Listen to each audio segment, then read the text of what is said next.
تقبلك اللهم نعنا دما تقبل لنا كل هواساتنا كبحماء نقرات سمكا صمد احنا صوم حرات صوم بركات يبرلنا نعلم سلام نزازل لنا يهاجر سلام هاجرنا نزبنا نقرابتنا من قنا سلام هبنا أبشنك مكرا أبحمام أبحزن أبصابا زلو جابير أملخنا نسخة مصرف ترلهم ولدنا يوم كلهم بارك قدس كانت كاجر كعبيلنا يوفروا دحني اتولنا زقوشوا دحن لسلنا نادينا قدس رنجل مريم ملادنا بناي ملاك تترادأنت ناي نبيتنا وريتنا تركان سمايتات صلوت ايتفلينا كم تنهاري الزمهر كايوم أو سمايات نبر ربنا نبلنا نسوع كلنا سمكاي قدس من قصات نزا فاركام تاب سمايكم دمان دريكم حلت مقبنا لما هبنا نانز ودولنا بدلنكم بحدقنا لهم بدلنا حسانا دقلنا أو فادحنا نمبر فتنا يتأتون نقسن حيلين كبر نزل علمنا تكايما أمين أوزت يا مريم إنها قدس قبل إن الله سلام تا سلام لكم لكم لنا خدن قليخي بسيقاخون دنقليخي عدي جابير سواد قويتا سراوي سلام لكم لكم نسغي كاب عن السبرفتي خي فركر سوم بركي وملئتا تصقاي جابير مشاخري وفسيت دسولتي فتياتنا خسري لنا نفتور دفيس كرسوس منتانا محرات لمن لنا أمين استاقل لجينا أملاكنا ونيس كرسوس كاني كنا سرات يدم ساسي أبسا ولدو لورو كساتي برهان أنتم عوية كانت وعيريا كنات ران سارقو سنات ببسمكم كن فتانون تاني رسين سبلوان سمات زيو مهارن كرسوس مال عصر تغلتين زيو مهارن كرسوس زيو مهارن كرسوس زيو مهارن كرسوس زيو مهارن كرسوس زيو مهارن كرسوس زيو مهارن كرسوس زيو مهارن كرسوس زيو مهارن كرسوس زيو مهارن كرسوس زيو مهارن كرسوس زيو مهارن كرسوس زيو مهارن كرسوس كمون بنت اجزيتنا ماريا مهارن كرسوس مال عصر تغلتين بنت اجزيتنا ماريا كرسوس بنت اجزيتنا ماريا كرسوس بنت اجزيتنا ماريا مهارن كرسوس بنت اجزيتنا ماريا كرسوس بنت اجزيتنا ماريا كرسوس بنت اجزيتنا ماريا مهارن كرسوس بنت اجزيتنا ماريا مهارن كرسوس بنت اجزيتنا ماريا مهارن كرسوس بنت اجزيتنا ماريا مهارن كرسوس بنت اجزيتنا ماريا مهارن كرسوس بنت اجزيتنا ماريا مهارن كرسوس بنت اجزيتنا ماريا مهارن كرسوس إذا سعدي نبار سجا قويتانا إيش كرسوس أما قبرن نفس أمتا ساعات معلتن إياه كمون دك أسام سالموت سلزقني كمون داتا جزي عدم سبت أصار ناي مسجانا صلوت سناي نجار نتجبر لنا يقرب حالي زي أبي رب ونقويتنا أملكنا ندحنا إيش كرسوس نمسكن لنا صورنا رد إناني اللي ولنا قريبنا أنت قبلنا أنت معكم إننا نتعنا سعادة يونا بتحنا أيوب الجمبة زعدس على زيان بكل زمن وتنام بفصم سلام كحلونا كل نزح جابير نحن لمن لنا وقويتنا جابير كل التحزابون قويتنا أملكنا مدحنا يس كرسوس يعني كل جبرين ما أنت كل جبرين أو كل جبرين نمسكنا كلنا سلا صور كنا نزر داخلنا نزح الله خلنا نبغاون سلا زقرب كنا نتقبل كنا سلا دعوب كنا نزت مع خلنا سعادة يعون سلا زبت خلنا نمسكنا كلنا وقويتا يقرب لنا وما قرسب سلا زل منك كلنا كم محرد كون دللنا نزا قدس على زيان كل زمان وتنام نأخاب فراب بفصم سلامكم بفصم بنا كل قناتن كل مكران وبقول نقول نزغنا كل جبر سيطان مخرجوا فأسوات من لعل سلام وقويتا كبارح كاب كله هزب خاونا رح كاب زري عبد الزلنا يبتاونا رح زطعمن زحيشن أزلنا تمنى من كربيتن كل حال سلام كرق السلطان ذهب كنا نسخا خم خاو كل فاد حننا على هالنمبرنا فتناي تتولنا على ود خاويتنا أملخنا مدحنا يسكرسس من تفقر سبيل بز قبر محرة نقرتان شغا معرم هو مزغنا من فس قدسن سجانا صنعتم بوزل لك على من كل ساعة نزل علم أمين مع ناي نسحا مزمور 51 وأملاك مسالخا محرني كم تعبير رايخ أبساي دمسس كبابساي تبيك حسبني كب حتياتي وناسريني أنا أبساي فلت عندكم حتياتي كل جزيب كل مئيب زرابا خاص صادق فردخانوس أون كاتر كبسي أنا نأخذ راي بدلكو أبقى مخا أكي جوركو ما بابسات ولدكو نيك أب حتيات أنا ستني نون حق أوش يقتل اليوم أبعون تؤم محرني أنت أرسل سمع ذات ريني كعبرت تصعدوا حسابني تنزغت كتكينا عصمت حقوساس بهاتان حقوسنا اسمعني يتقاب حاتياتي كولو بزل أبساون دمسسو وأملاق صوري اللي بفتر اللي صنع منفس كاوش تحدث كابقت كاي دربيني حقوس مدخان كامل سلي فقادين منفسون تدفني مقد خان مفرس خمرم إيه عطانا بغاكم اللسو يوم وأملاق مدخاني كابقين لساني سنة فريكفت زي كونس مقرب كل كانري مسوات مرارايت وغوني خامو مسوات أملاق سور منفسيو وأملاق نسورن قد بايت نقاني خا نسيم صقخا سناي غبرلا مكاتيات يرسالم وندا شو موسى صدق بزحر مسواتي بمول مسوات بهاك لكايب شو عم مسوي خا راح قرب الكايم هاليلويا صلاه غزير قاسن كرسون غسين أملاقين مسغانا قربلو حتياتي كحد قال لك إلم منه ቃለ ሕይወት የስማዓልና ተጸለየ ጸሎት ኣብ ቅድሚ እግዚኣብሔር ዓሪጉ መዓት ዘቑርር ይግበረልና ኩልኩም ህዝቢ እግዚኣብሔር ከመይ ቀኒኹም ብድሓነ ሰላም ዓቂቡ ከምዚ ንምርኻብ ዘብቅዓና ልዑለ ባህሪ ፈጣሪና ኣምላከ ቅዱሳን ናይ ባህር ምስጋና ብፀሓዮ ኣቦና ኣበይ መልኣከ ሰላም መዝሙር ዳዊት 130 ኣዴና ኤልሳቤጥ መዝሙር ዳዊት 131 ሓውና ዶክተር ክፍላይ መዝሙር ዳዊት 132 ሓውና ዶክተር ጽጋብ መዝሙር ዳዊት 133 ሓብትና ትምኒት መዝሙር ዳዊት 134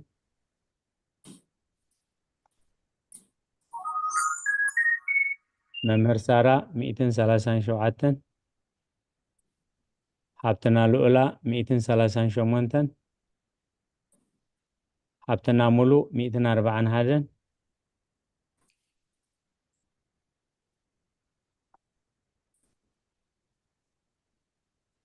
ኣዴና ኤልሳቤጥ 142 ሓውና ዶክተር ክፍላይ 146 ሓብትና ትንቢት 147 ሓብትና ሙሉእ 148 ዓዊል ክብፅሕልና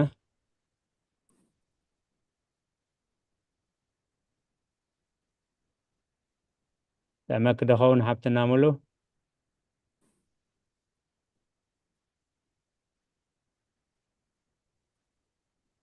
ميتي غزال لهم من البات الزارب تلي خافتنا ملو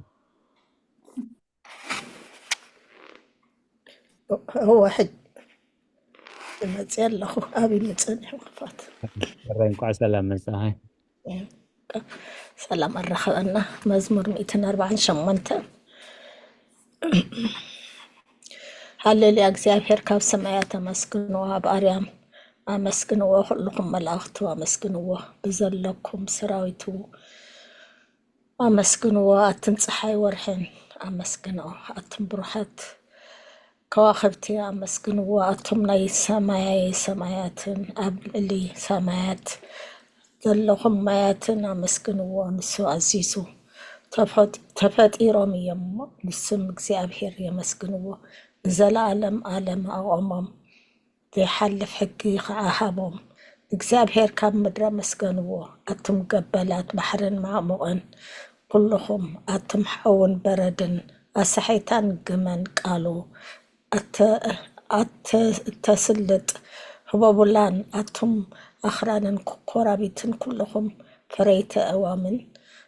ጽሕድታትን ኩልኹም ኣራዊትን ኩልኻትኩም እንስሳን ለመም ትብሉ ነፈርተ ኣዕዋፍን ነገስታት ምድሪ ኩልኻትኩም ኣሕዛብን መሳፍንትን ኩልኻትኩም ፈረድቲ ምድርን ኣጓበዝን ጎራዚትን ዓበይቲ ምስ ንኣሽቱ ስሙ በይኑ ልዑል እዩ ግርምኡ ኣብ ልዕሊ ሰማይን ምድርን እዩ እሞ ንስም እግዚአብሔር የመስግንዎ ንህዝቢ እውን ቀርኒ ኣልዓለ ስለዚ ኩሎም ቅዱሳን ደቂ እስራኤል እዚ ዝቐርቦ ህዝቢ የመስግኖ ኣሎ ሃሌሉያ ሃሌሉያ ስለ ቃላቱ ክብሪ ምስጋና ይሁን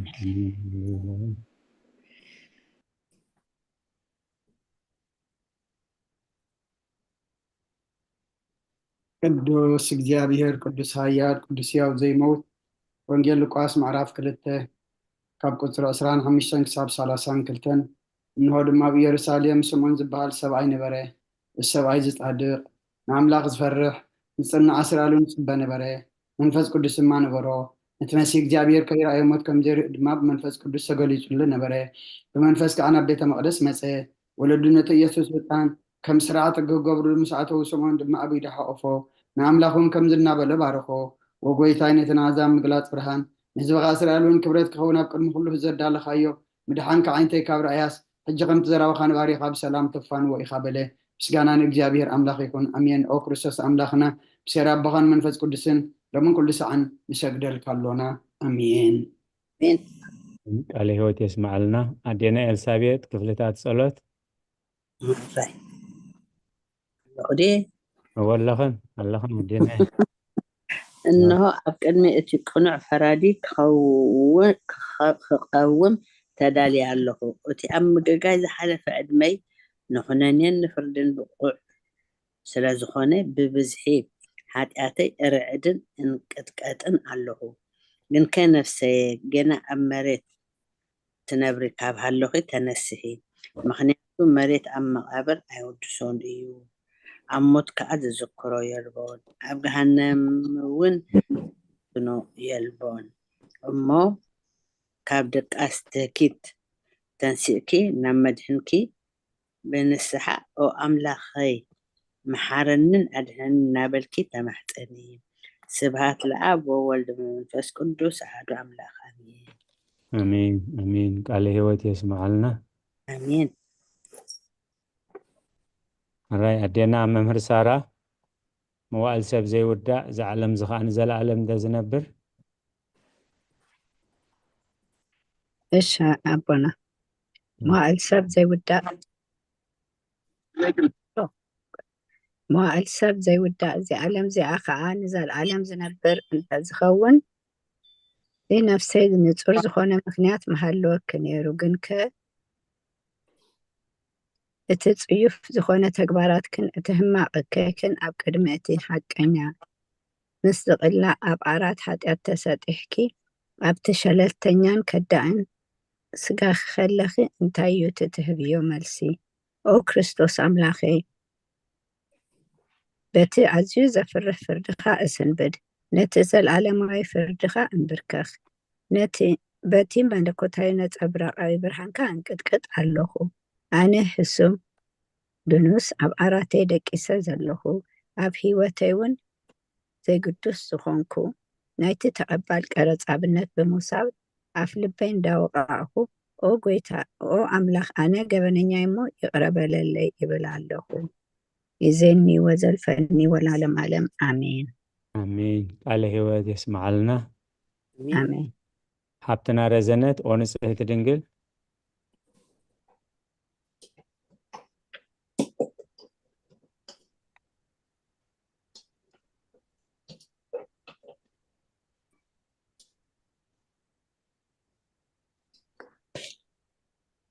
ሓብትና ረዘነት ኦ ንጽሕቲ ድንግል እሺ ኣቦና ኣሜን ሲሆን እግዚአብሔር ይመስገን እንደም ሲሆን ቋዕ ሰላም ኣታኹም ቋዕ ሰላም ፀናሕኩም ኦ ንጽሕቲ ድንግል ናብ ባርያኺ እቲ ቁልጡፍ ጽላት ረድኤትኪ ዘርግሒ ነቲ ኣብ ሕልናይ ከም ማዕበል ዝጋማጠል ክፉእ ሓሳባት ካብ ኣርሕቕዮ ነታ ሕምምቲ ነፍሰይ ብኸንቱነት ኣዝዩ ሃለዋት ኣጠፊእዎ ኣሎ እሞ ናብ ጸሎትን ምንቓሕን ኣብግስያ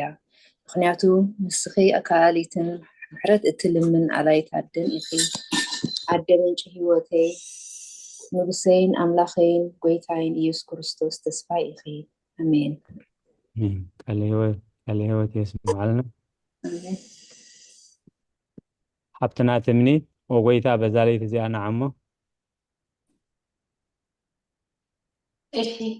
ኦ ጎይታ በዛለይት እዚኣ ንዓሞ እዚ ሓጢኣት ክንሓድር ሓልወና ኦ ኣምላኽ ኣቦታትና ንስኻ ብሩኽ ኢኻ በረኸትካ ኣዝዩ ብዙሕ እዩ ቅዱስ ስምካ እውን ንዘለዓለም ክብሪ ዝመልኦ እዩ ኣሜን ኦ ጎይታ ከምቲ ኣባኻ ተወኪልናዮ ዘለና ምሕረትካ ከምኡ ትኹነልና ኣዒንቱ ኩሉ ንዓኻ ይፅበያ ኣለዋ ንስኻ ከዓ ኣብ እዋኑ ምግቢ ትህቦም ኦ ኣምላኽናን መድሓኒናን ኦ ተስፋ ኩላዊ ሰናት ምድሪ ይስምዓና ኦ ጎይታ ንስኻ ኢኻ ካብዚ ዓልየት እዚ ንዘለዓለም ትሕነናን ትዕቁበናን ኣሜን ኦ ጎይታ ብሩኽ ኢኻ እሞ ፍርድኻ መሃረኒ ኦ ጎይታ ብሩኽ ኢኻ እሞ ሓቅነትካ ርዳእኒ ኦ ጎይታ ብሩኽ ኢኻ እሞ ክብርካ ብርሃለይ ኦ ጎይታ ምሕረትካ ንዘለዓለም ይነብር ኦ ጎይታ ንዓይ ተግባር እደይ ኢድካ ካብ ወለዶ ናብ ወለዶ መዕቆብየይ ስለዝኾንካ ኣይትንፀገኒ ኦ ጎይታይ ንዓኻ በዲለ እሞ መሓረንን ነፍሰይ ኣድሕናን እናብልኩ እፅሊ ኣለኹ ኦ ጎይታይ ኣባኻ ተወኪለ ኣለኹ እሞ ኣድሕነኒ ፍቓድካ ክገብር ከዓ መሃረኒ ንስኻ ኣምላኸይ ፈልፋሊ ሂወት ኢኻ ብብርሃንካ ድማ ኢና ብርሃን ንርኢ ምሕረትካ ናብቶም ዝፈልጡኻ ግብርካ ከዓ ናብ ቁንዓት ልቢ ዝምፃእ ፀጋን በረኸትን ምስጋናን ብሓቂ ናትካ እዩ ቅድሚ ዓለም ዝነበርካን ዘለዓለም ትነብር ዘለኻን ኣቦን ወድን መንፈስ ቅዱስን ንዓኻ ምስጋና ውዳሴን ግርማን ይግባእ ሎምን ኩሉ ሰዓት ንዘለዓለም ዓለም ኣሜን። ልዑል ጎይታ በኣኻ ምእማንን ስምካ ምዝማርን ሰናይ እሞ ምሕረትካ ኣብ ተጽባሕ ሓቅነትካ ድማ ለይት ዘንቱ ኣሜን። ቃለ ሕይወት የስማዓልና አቡነ ዶክተር ክፍላይ ውዳሴ ስሉስ ቅዱስ ውዳሴ ስሉስ ቅዱስ ቅዱስ እግዚአብሔር ቅዱስ ኃያል ቅዱስ ሕያው ዘይመውት ካብ ቅዱስ ድንግል ማርያም ዝተወልደ መሓረና ቅዱስ እግዚአብሔር ቅዱስ ኃያል ቅዱስ ሕያው ዘይመውት ኣብ ዮርዳኖስ ዝተጠምቀ ኣብ ልዕሊ ዕፀ መስቀል ምንሳና ዝተሰቕለ መሓረና ቅዱስ እግዚአብሔር ቅዱስ ኃያል ቅዱስ ሕያው ዘይመውት ኣብ ሳልሳይ መዓልቲ ካብ ሙታት ዝተንስአ ብምስጋና ናብ ሰማያት ዝዓረገ ኣብ የማን ኣቦኡ ዝተቐመጠ ኣብ ሕያዋንን ሙታንን ክፈርድ ከም ብሓድሽ ክመጽእ እዩ። ኦ ጎይታ መሓረና ምስጋና ንኣቦን ወድን መንፈስ ቅዱስን ሎምን ኩሉ ሳዕን ንዘለዓለመ ዓለም ኣሜን። ኦ ስሉስ ቅዱስ መሓረና፣ ኦ ስሉስ ቅዱስ መሓረና፣ ኦ ስሉስ ቅዱስ መሓረና። ኦ ጎይታ ሓጢአትና ሓደገልና፣ ኦ ጎይታ በደልና ይጸብጽበልና፣ ኦ ጎይታ ኣበሳና ይቅረበለልና፣ ኦ ጎይታ ንሕማት ካብ ፀሓየሞ ምንቲ ትቅዱስ ሚካኤል ካፈውሶም፣ ኦ ጎይታ ነቶም ዝመቱ ቦታትና ነዴታትና ነሕዋትና ንሓትና ከዓ ነፍሶም ዓርፍ። ኦ ካብ ሓጢአት ዝዝኾንካ ጎይታ መሓረና፣ ኦ ካብ ሓጢአት ዝዝኾንካ ጎይታ ርድኣና፣ ልማናና ከዓ ተቀበለልና። ክብሪ ምስጋና ብፍጹም ማዕርግን ቅድስና ንዓኻ ይግባእ እሜን። ኦ ጎይታ መሓረና፣ ጎይታ መሓረና፣ ኦ ጎይታ ባርኸና፣ ኦ ጎይታ ብቕዓት ግበረና። ምስጋና ከምዚ ኢልና ክንጽልብ ሰማያት ትነብር ኣቦና ስምካ ይቅደስ፣ መንግስትኻ ትምጻእ፣ ፈቃድካ እንታ ኣብ ሰማይ ከምኡ ድማ ምድሪ ይኩን። ዕለት መግብና ሎሚ ሃበና፣ ንሕናን ዝበደሉና በደሎም ከም ዝሓደግና ኣሎ በደልና ናውሳና እንደገልና ኣኩፋ ድሕነና እምበር ኣብ ፈተና ይተእትወና። መንግስትን ሓይልን ክብርን ንዘለዓለም ኢማ ኣሜን። ኦ ዝትየ ማርያም ብናይ ቅዱስ ገብርኤል መልኣክ ሰላምታ ሰላም ለክሎ ሕልናኸ ድንግል ኢኺ ብስጋኹ ድንግል ኢኻ እግዚአብሔር ጽባኦት ጎይታ ሰራዊት ሰላም ለክለኹ ምስኺ ካብ ኣንስቲ ብርክቲ ኢኺ ፍረ ከርስኹም ብሩኽ እዩ። ኦ ምልዕተ ጸጋ እግዚአብሔር ምሳኺ እዩ። ፍስቲ ደስ በልኪ ሓጢአትና ሰሪየልና ነፍቲ ወድኺ ኢየሱስ ክርስቶስ ምእንታና ምሕረት ለምንልና ኣሜን። ቃለ ሕይወት የስማዓልና። ሃብትና ልዑላ ምስጋና ንቅድስቲ ድንግል ማርያም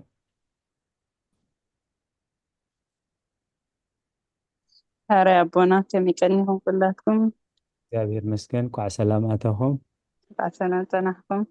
ምስጋና ንቅድስቲ ድንግል ማርያም። ኦ ቅድስቲ ምልእቲ ጸጋ ኩሉ ግዜ ድንግል ዝኾንኪ ወላዲት ኣምላኽ ክርስቶስ ሰላም ንብለኪ። ምእንቲ ሓጢአትና ክሓድገልና ናብ ፍቁር ወድኺ ጸሎትና ኣዕርግልና። ንሓቀኛ ብርሃን ኢየሱስ ክርስቶስ ኣምላኽና ዝወለድክልና ቅድስቲ ድንግል ሰላም ንብለኪ። ንሓጢአትና ነፍስና ንሓዲጉ ክምሕረና ናብ ጎይታ ለምንልና። ኦ ቅድስቲ ድንግል ማርያም ወላዲት ኣምላኽ ንዘርኢ ሰብ እምንቲ ኣማላዲት ናብ ወድኺ ኢየሱስ ክርስቶስ ብሕድገት ሓጢአት ክጽውየና ስለምንልና። ኦ ናይ ሓቂ ንግስቲ ድንግል ሰላም ንብለኪ። ኦ ንኣማኑኤል ኣምላኽና ዝወለድክልና ኩርዓት ዘርእና ሰላምታ ነቕርበልኪ። ኦ ድንግል ብጎይታናን ኢየሱስ ክርስቶስ ዝተኣመነት ኣማላዲት ሓጢአትና ምእንቲ ክሓድገልና ተዘከረልና። ኣሜን። ቃለ ሕይወት የስማዓልና። ሃብትና ኣስሊ መእተዊ ጸሎተ ሃይማኖት ኣራይ ከመይ ውዒልኩም ክቡራት ስድራ? እግዚአብሔር መስገን ኳዕ ሰላም ኣተኺ። እግዚአብሔር መስገን ኳዕ ሰላም ኣረኸበልና። መእተዊ ጸሎተ ሃይማኖት። ኦ ኣዲ ሓቀኛ ብርሃን ነኽብረኪ። ኦ ቅድስቲ ድንግል ወላዲተ ኣምላኽ መድኃኔ ዓለም ስለ ዝወለድክልና መጺኡ ከዓ ንነፍስና ስለ ዘድሓነና ነመስግነኪ። ኦ ጎይታናን ንጉስናን መድኃኒና ኢየሱስ ክርስቶስ ክብሪ ንዓኻ ይኹን ኣሜን። ንስኻ ንሃዋርያት መጎሶም ንሰማዕታት ኣኽሊሎም ንጻድቃን እልትኦም ንቤተ ክርስቲያን ጸንዓት ንኃጢአት ሕድገት ብሓደ ዝመለኮቱ ስሉስ ቅዱስ ንሰግድን ነኽብሮም ኣሜን። ኦ ጎይታ መሓረና፣ ኦ ጎይታ መሓረና፣ ኦ ጎይታ ባርኸና ኣሜን። ክብርን ንዓናት ይኹን። ቃለ ሕይወት የስማዓልና። ሃብትና ሙሉ ናይ ሃይማኖት ጸሎት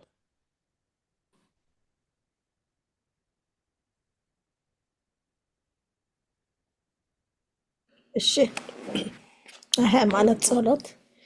ኩሉ ብዝሓዘ ሰማይ ምድርን ዝረአን ዘይረአን ብዝፈጠረ ብሓደ እግዚኣብሔር ኣብ ንኣምን بحاد قويتا بيسوس كريستوس عالم كي تفادر مسؤول بزخونة والدا واحدون نأمن كاب برهان ترخبة برهان كاب حقين أملاخ ترخبة أملاخ زتولد أمبر فطور زي كونه وملكوت مساب معرز خونه كل بوز زتفادر بزي كوكنا أبز مدي زلو يخون ويساب سماي زلو منهم زتفادر يلبون من تانا من تسب من تدحنتنا كاب سمايات زورده بمنفس قدوس كاب قدوس جنجل ماريام سقالة بس سب كونه سب كوينو دما بزمن بنت أنا بلاطوس من تانا تسأله حمامة مكرة مسكال تقبله موته تقبره قرب من العلق ورلي هنا سوري أب قدسات مصحفت كم تتصحفه أم مبل سالساي معلتي كم موتات تفلو تنسئه بخبرنا بسماي عرقه أبي ما نبؤو تقمته كم بحدش نهي وانا نموتان نفرد بخبرخ مرس إيو من قصتون مودات يبلون قويتان محوين بزخوانه كاب أبس سرطه منفس قدس نأمن بس أبن والد نساقدولون نمسكنون بنبيات زتزرب إيو لعل خلون أي هواريات قبائي بزخونت بحنت قدست بيت خرستيان نأمن نحد قد حاتيات بحنت تمقات نأمن تنسأي موتات نزل عالم زمت هيوات تسفى نقبر آمين وقويتا أصولت قاسم يخا حتيتنا لدقلنا آمين كريا لايسون كريا لايسون كريا لايسون كريا لايسون لايسون كريا لايسون كريا لايسون كريا لايسون كريا لايسون كريا لايسون لايسون كريا لايسون كريا لايسون كريا لايسون كريا لايسون كريا لايسون لايسون كريا لايسون كريا لايسون لايسون كريا لايسون كريا لايسون كريا لايسون كريا لايسون كريا لايسون لايسون كريا لايسون كريا لايسون لايسون كريا لايسون كريا لايسون لايسون كريا لايسون كريا لايسون لايسون كريا لايسون كريا لايسون لايسون كريا لايسون كريا لايسون لايسون كريا لايسون كريا لايسون لايسون كريا لايسون كريا لايسون لايسون كريا لايسون كريا لايسون كريا لايسون كريا لايسون كريا لايسون لايسون كريا لايسون كريا لايسون كريا لايسون كريا لايسون كريا لايسون لايسون كريا لايسون كريا لايسون كريا لايسون كريا لايسون كريا لايسون لايسون كريا لايسون كريا لايسون كريا لايسون كريا لايسون كريا لايسون لايسون كريا لايسون كريا لايسون كريا لايسون كريا لايسون كريا لايسون لايسون كريا لايسون كريا لايسون كريا لايسون አዴና መምህር ሳራ ቅዱስ ራቦና ቅዱስ ቅዱስ ቅዱስ እግዚአብሔር ጎይታ ሰራዊት ሰማይን ምድርን ብክብርኻን ብልግስናኻን ሙሉኣት እየን። ኦ ንኩሉ ትመልኽ እግዚአብሔር ኣቦ መሃረና። ኦ ጎይታ ሰራዊት ኣምላኽ ኃይልታት ምሳና ኩን። ምክንያቱ ኣብ ግዜ ሽግርናን ጭንቅናን ብዘይካኻ ረዳኢ የብልናን። ኦ ኣምላኽ ኣባና ህደር ንበደልናውን ይቕሬታን ምህረትን ግበረልና። እቲ ብድሌትናን ብዘይ ድሌትናን ዝገበርናዩ፣ እቲ ብፍላጥን ብዘይፍላጥን ዝሰራሕናዩ ስውርን ጉህድን ዝኾነ ሃጢኣት ምእንቲ እቲ ኣብ ልዕሊና ስመ ቅዱስ ስምካ ኢልካ ኦ ጎይታ ይቕረበለልና። ኦ ጎይታ ከም ምህረትካ ዳ እምበር ከም በደልና ኣይኹን። በከመ ምሕረትከ አምላክነ ወአኮበከ አበሳነ በከመ ምሕረትከ አምላክነ ወአኮበከ አበሳነ በከመ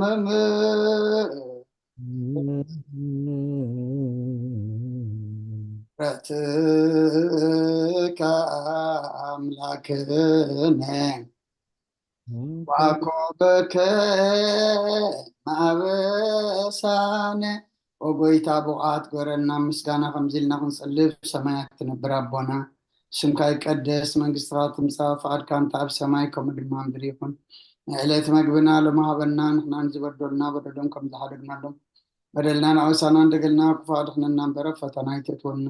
መንግስትን ሓይልን ክብርን ዘለዓለም ናትካ ይማ ኣሚን ኣውዝቴ ማርያም ብናይ ቅዱስ ገብርኤል መላ ሰላምታ ሰላም ለክለኹ እናኸ ድንግል ኢኺ ስጋኹን ድንግል ኢኻ ደ እግዚኣብሔር ፀባኣት ጎይታ ሰራዊት ሰላም ለክለኹ ንስኺ ካብ ኣንስቲ ብርክቲ ኢኺ ፍረ ከርስኹም ብርኹ ሙልተ ፀጋ እግዚኣብሔር ምሳኺ ኦፍስቲ ደስ በልኪ ሓጢኣትና ሰሪልና ነፍቲ ወድኺ ኢየሱስ ክርስቶስ ምእንታና ምሕረት ለምንልና ኣሚን ናይ ንስሓ ጸሎት ኦ ጎይታ ኣብዛ መዓልቲ እዚኣ ኣብ ቅድሚኻ ብተግባርኩም ብቓል ብሓሳብኩም ብኩሉ ዋሳትና ዝሓጠናዮ ንስኻ ርሕሩሕን መቅበር ሰብን ስለ ዝኾንካ ምእንቲ ትቅዱስ ስምካ ኢልካ ተዓረቐናን ሕደገልና ወኣምላኽ ብሰላም ክንሓድር ሰላማዊት ለይታ ሃበና ኣብዛ ናይ ድቃስ ግዜና ካብ ኩሉ ጭንቀትና ፀግበረኒ ካብ ኩሉ ክፍኣትን ካብ ኩሉ ፈተና ፀላእን ክሕልወና ከዓ ናይ ሰላም መልኣክካ ለኣኸልና ብፀጋን ብርህራይን ትመፍቀር ሰብ ዝኾነ ሓደ ወድኻ ጎይታናን ኣምላኽናን መድሓናን ኢየሱስ ክርስቶስ እቲ ብኡን ምስኡን ክብርን ውዳሴን ግርማን ዘለካ ማዕሬኻ ምስ ዝኾነ ወሃቢወት መንፈስ ቅዱስን ምስጋና ይግባአካ ሕጂ ንዘለዓለም ዓለምን ኣሚን ድሕሪ ነብሲ ወከፍ ሰዓት ዝፅለ ጸሎት ወጎይታ መሓረና ምሕረትካ ናብ ዝሓልና ወኣብ ነብሲ ወከፍ ሰዓትን ግዜን ኣብ ሰማይና ምድርን ብክብረት ስገደልካ ክርስቶስ እሙን ኣምላኽና በዓል ነዊይ ትዕግስትን ብዙሕ ምሕረትን ብሰናያት ተመላኻን ርሕሩሕን ተማነ ዝቐዳማዮም ሓጢአተኛታት ትምኽር ንሓጥቢ ንስሓ ተመሊስ ብሂወት ክነብር እምበር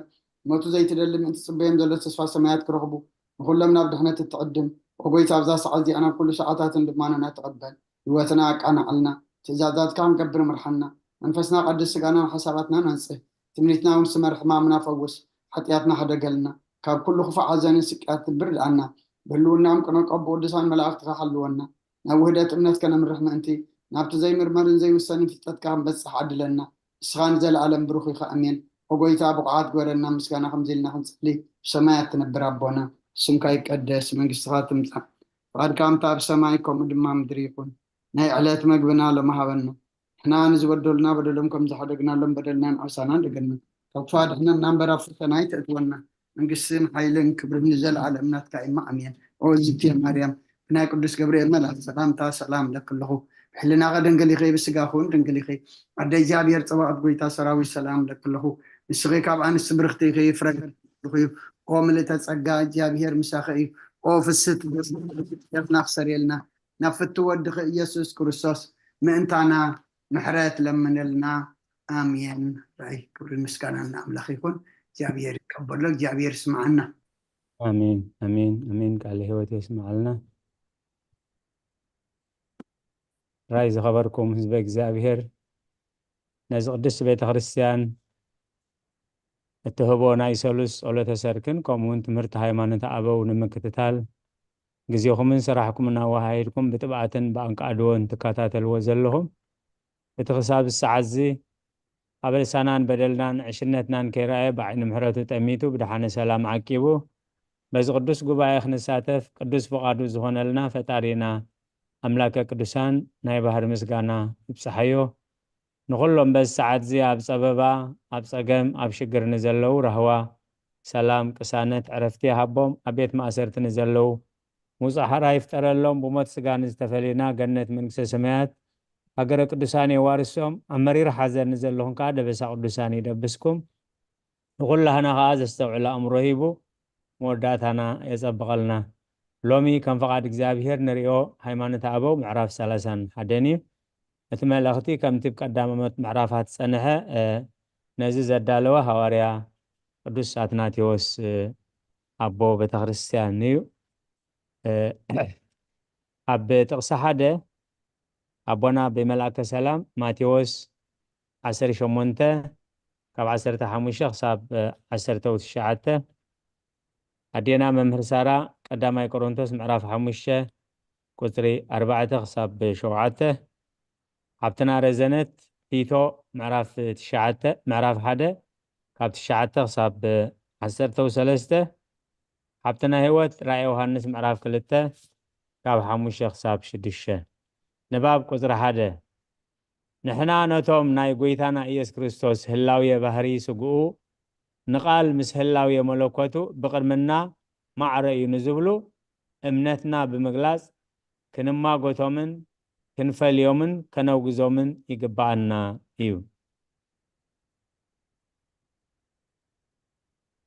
ወንጌል ማቴዎስ ምዕራፍ 18 ካብ ቁፅሪ 15 ክሳብ 19 ብሓንሳእ እየን ዘለዋ ሓውኻ እንተበደለካ كيد نسخان نسون أبينهم جن حيو أنت سمعك نحو غارب حكايو أنت زي سمعك جنا بأفكلته ويسلسته مسكر كل نجار كأن حدا ويكلته مسخاوسد نعطاتهم أنت زي سمعك نمحبر نجرا نتا محبر أنت زي سمعنا كم أرمن كم تجاون رأيو أم مدرز أسركم كله أب سماي أسر كون إيو أم مدرز فتحكم ما كله دما أب سماي فتحكم زخون بحق بلكم اللخو كلتا ويسلستا كوينام لسماي أبتأكبلو أنا خا أبو أما أخلهم يمو كلتا غبغاتكم ما مدري بزل من ونقر كل أنت تسامعوا كابتا أب سماي دل أبويكو وهابهم إيو إلي كم بحدش بلكم اللخو عليه يسمع لنا عندنا ممهر سارة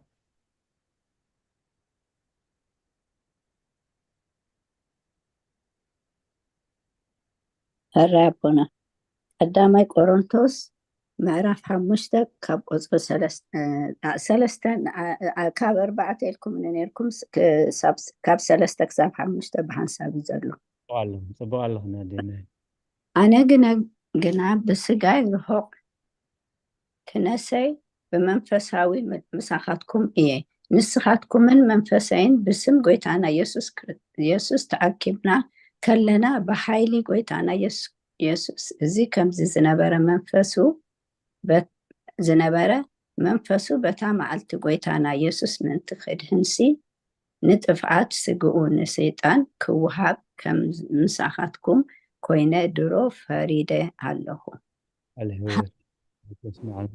كساب شعاتي يكونن كبر بعد كساب شعاتي يكونن هو صار شو عتى يسبوا الله هابنكم صبوق أيكونن قروب ما يبحوق نبزلو اتي بحوق كم زب كعودو أيتفلتونيكم جنشل فاسيقانا مالت كريستوس تسوي يمو كمت زي مزعات زخونكم حدش بحوق منتي كتكونو نتي أرقيت ماي بحوق أطريقكم أو تقوو عليه يسمع لنا أمين تيتوس معرف حدا كاب 9-10 نسورة تعي تمرتين انتي تمعد ناتهم تقناقنتون مقناحهم من ككالوس باتي ومن قال مهرو يصنع بزحات زي ازوزو تزارتي حتوتون مسحاتن علو زياتهم منادا كاب سب جزرت يوم نساتهم رخص ربحا منتي كرهبو إيلوم زي قبا نامهارو نبزولو عبايتي زقلابتو معباس آفهم قبو إيو حدا خباتاتهم ناتاتهم نبي سب قريتوس كل ساعة حسوتي إبكياتن أراويت حكايات أخبدي إيوم بلي إزي مسكر إزي حكي إيو سلازي بإمنت نأنتي خطعيو ناب صويات أيهودن ناب تإزازات بتوم كاب حكي زنبولو سباتن كي يغلبو أحميم كار كنحيو عليه يسمع لنا أمين سيكون كلهم جابر مسكين thank you رأي معرض كلته 5-6 امبارسي كابي كم زود كذكر مو تنسح نتقدم جبرون جبرو انت زي كونس كمزاكا انت زي تنسح خاون نتي قوامك اندلكا تابتي سفرؤو خزنبولي جناخي نتي ان انون ዝጸሎ ዘለኹ ግብሪ ኒቆላውያን ንስኻ ትጸሎ ኢኻ እሞ እዚ ግዲ ኣለካ። ቃለ ሕይወት ይስማዓልና። ኣሜን። አዴና ኤልሳቤጥ ወንጌል ዮሐንስ ምዕራፍ 1 ቁፅሪ 14 راي نباب 2-3 ቁፅሪ 2-3 ብሓደን ዘለዋ ከመይ እቲ ቃል ዝተዋህዶ ባህርየ ስጋ ምስ ህላውየ መለኮት ብቕናመና ማዕረ ኣይኮነን ካብ እግዝእትነ ቅድስት ድንግል ማርያም ደኣ ብርግፅ ስጋ ወሰደ እምበር ቃል ናብ ስጋን ዓፅምን ኣይተለወጠን። ዓለውቲ ነቲ ዮሐንስ ወንጌላዊ ቃል ስጋ ኮነ ዝበሎ ኣመኽንዮም ቃል ናብ ስጋን ዓፅምን ተለወጠ ይብሉ። ናባኽና አዴና ኤልሳቤጥ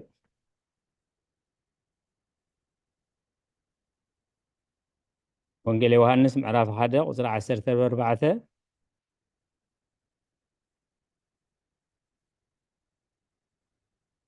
አዴና ኤልሳቤጥ ሚት ይኹን ዘለኽን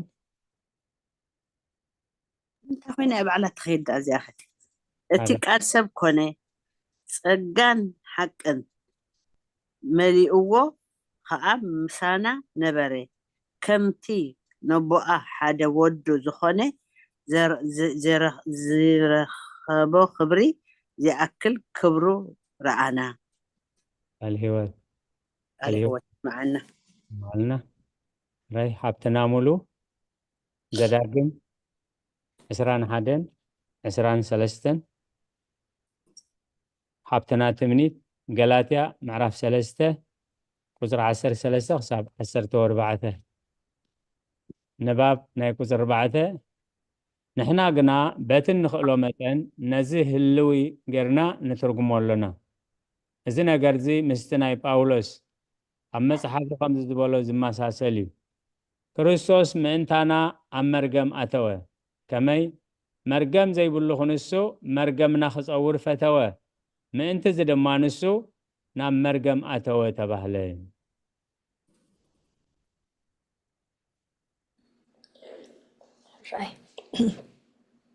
ዘዳግም ምዕራፍ 21 ቁፅሪ 23 ነቲ ሬስኡ ሽዑ መዓልቲ ደኣ ቅበሮ እምበር ኣብ ዕንጨይቲ ኣይሕደር እቲ ተሰቕለ ብእግዚአብሔር ተረግመ እዩ እሞ ነታ እግዚአብሔር ኣምላክካ ንርስቲ ዝህበካ ምድሪ ኣይተርክሳ። عليه يسمع لنا حتى تمنيت ماشي ገላትያ ምዕራፍ 3 ቁፅሪ 13-14 ንሕና ነቲ ተስፋ መንፈስ ብእምነት ክንቅበሎ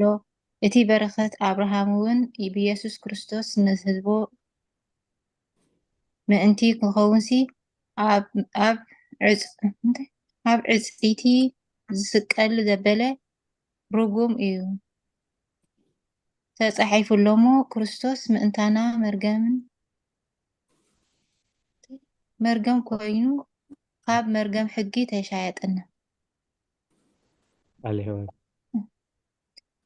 الهوت يسمع لنا ኣብ ዕፀይቲ እንታይ ማለት ይኮነ? ኣብ ዕንፀይቲ መስቀል ኣብ ዕንፀይቲ አራይ ባል ሓብትና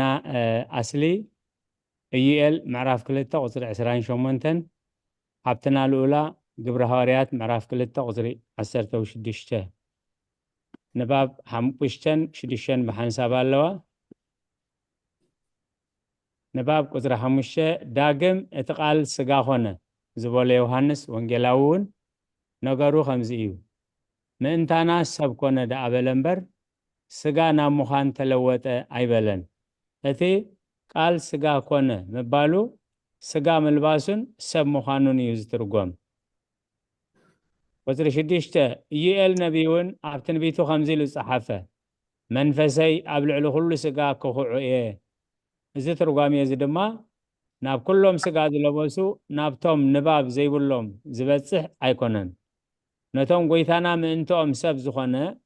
ንበይኖም ደቂ ሰብ ጥራይ ከም ዝተባህለ እዩ ዝትርጎም። راي حبتنا أصلي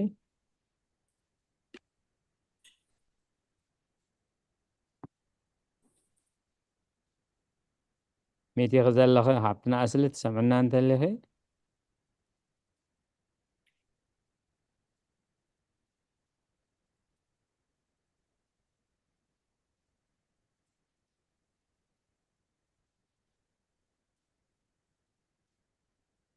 الرئيس الغالات وجزائر تمسكنا يهون حبتنا أسلي مستعمل كده حنحبرنا هي المعراف كله تغطر 20 شمنتن بدحر زخونيو منفسي ناب لعل كل سقا كهوعيه أوداتكمن أوالدكم كنبيو أرقبتهم حلم خحلمو أقبازكم كأ رأي كرئيو يوم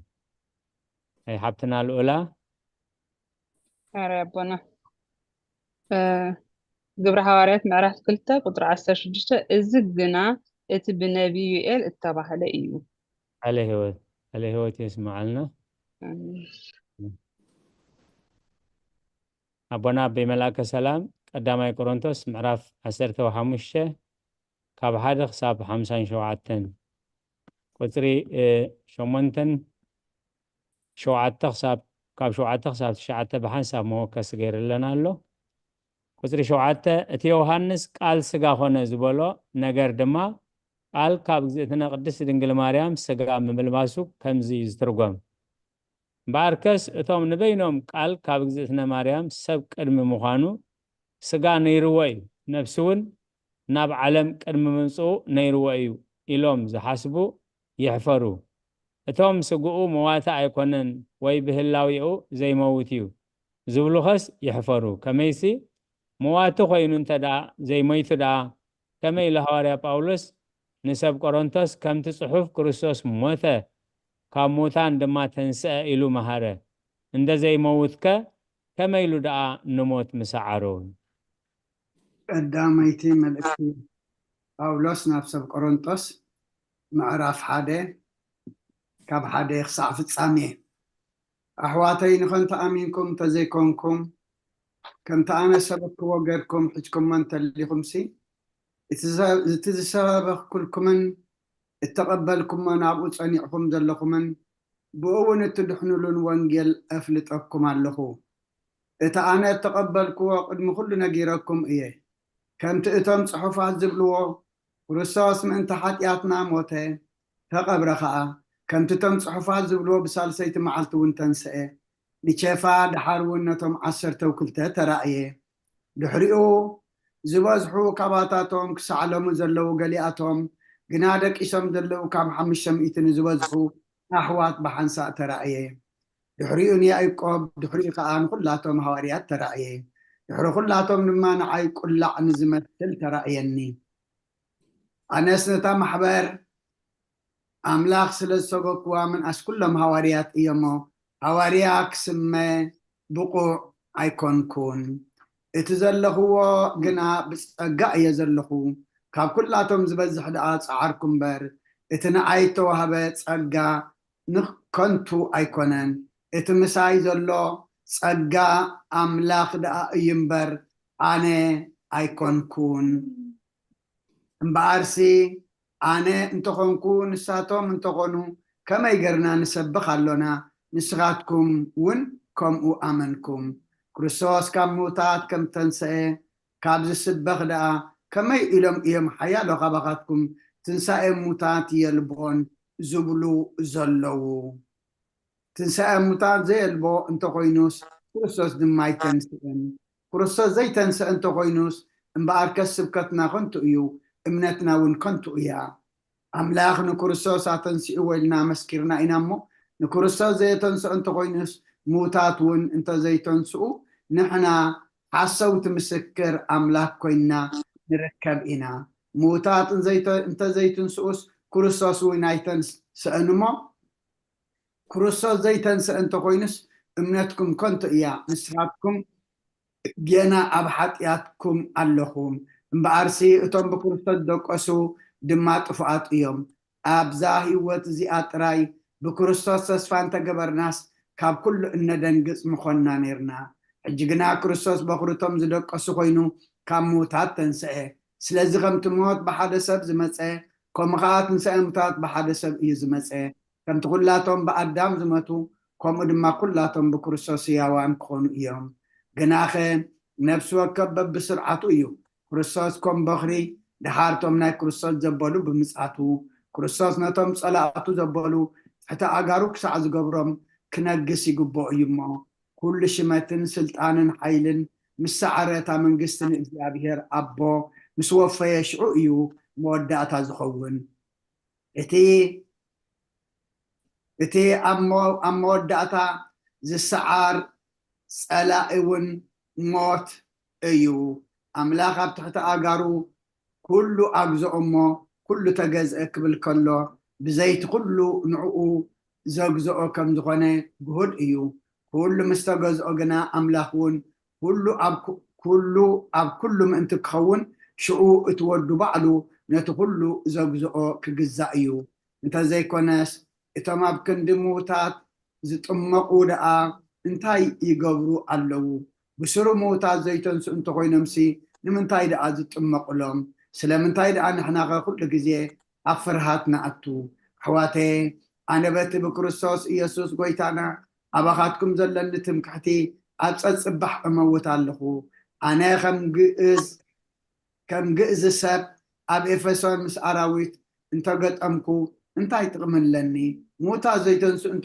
እንተኾኑስ ጽባሕ ክንመውት ኢና እሞ ንብላዕ ንስተን ኣይትታለሉ ሕማዕ ዕርክነት ንጽቡቕ ልማድ የጥፍኦ እዩ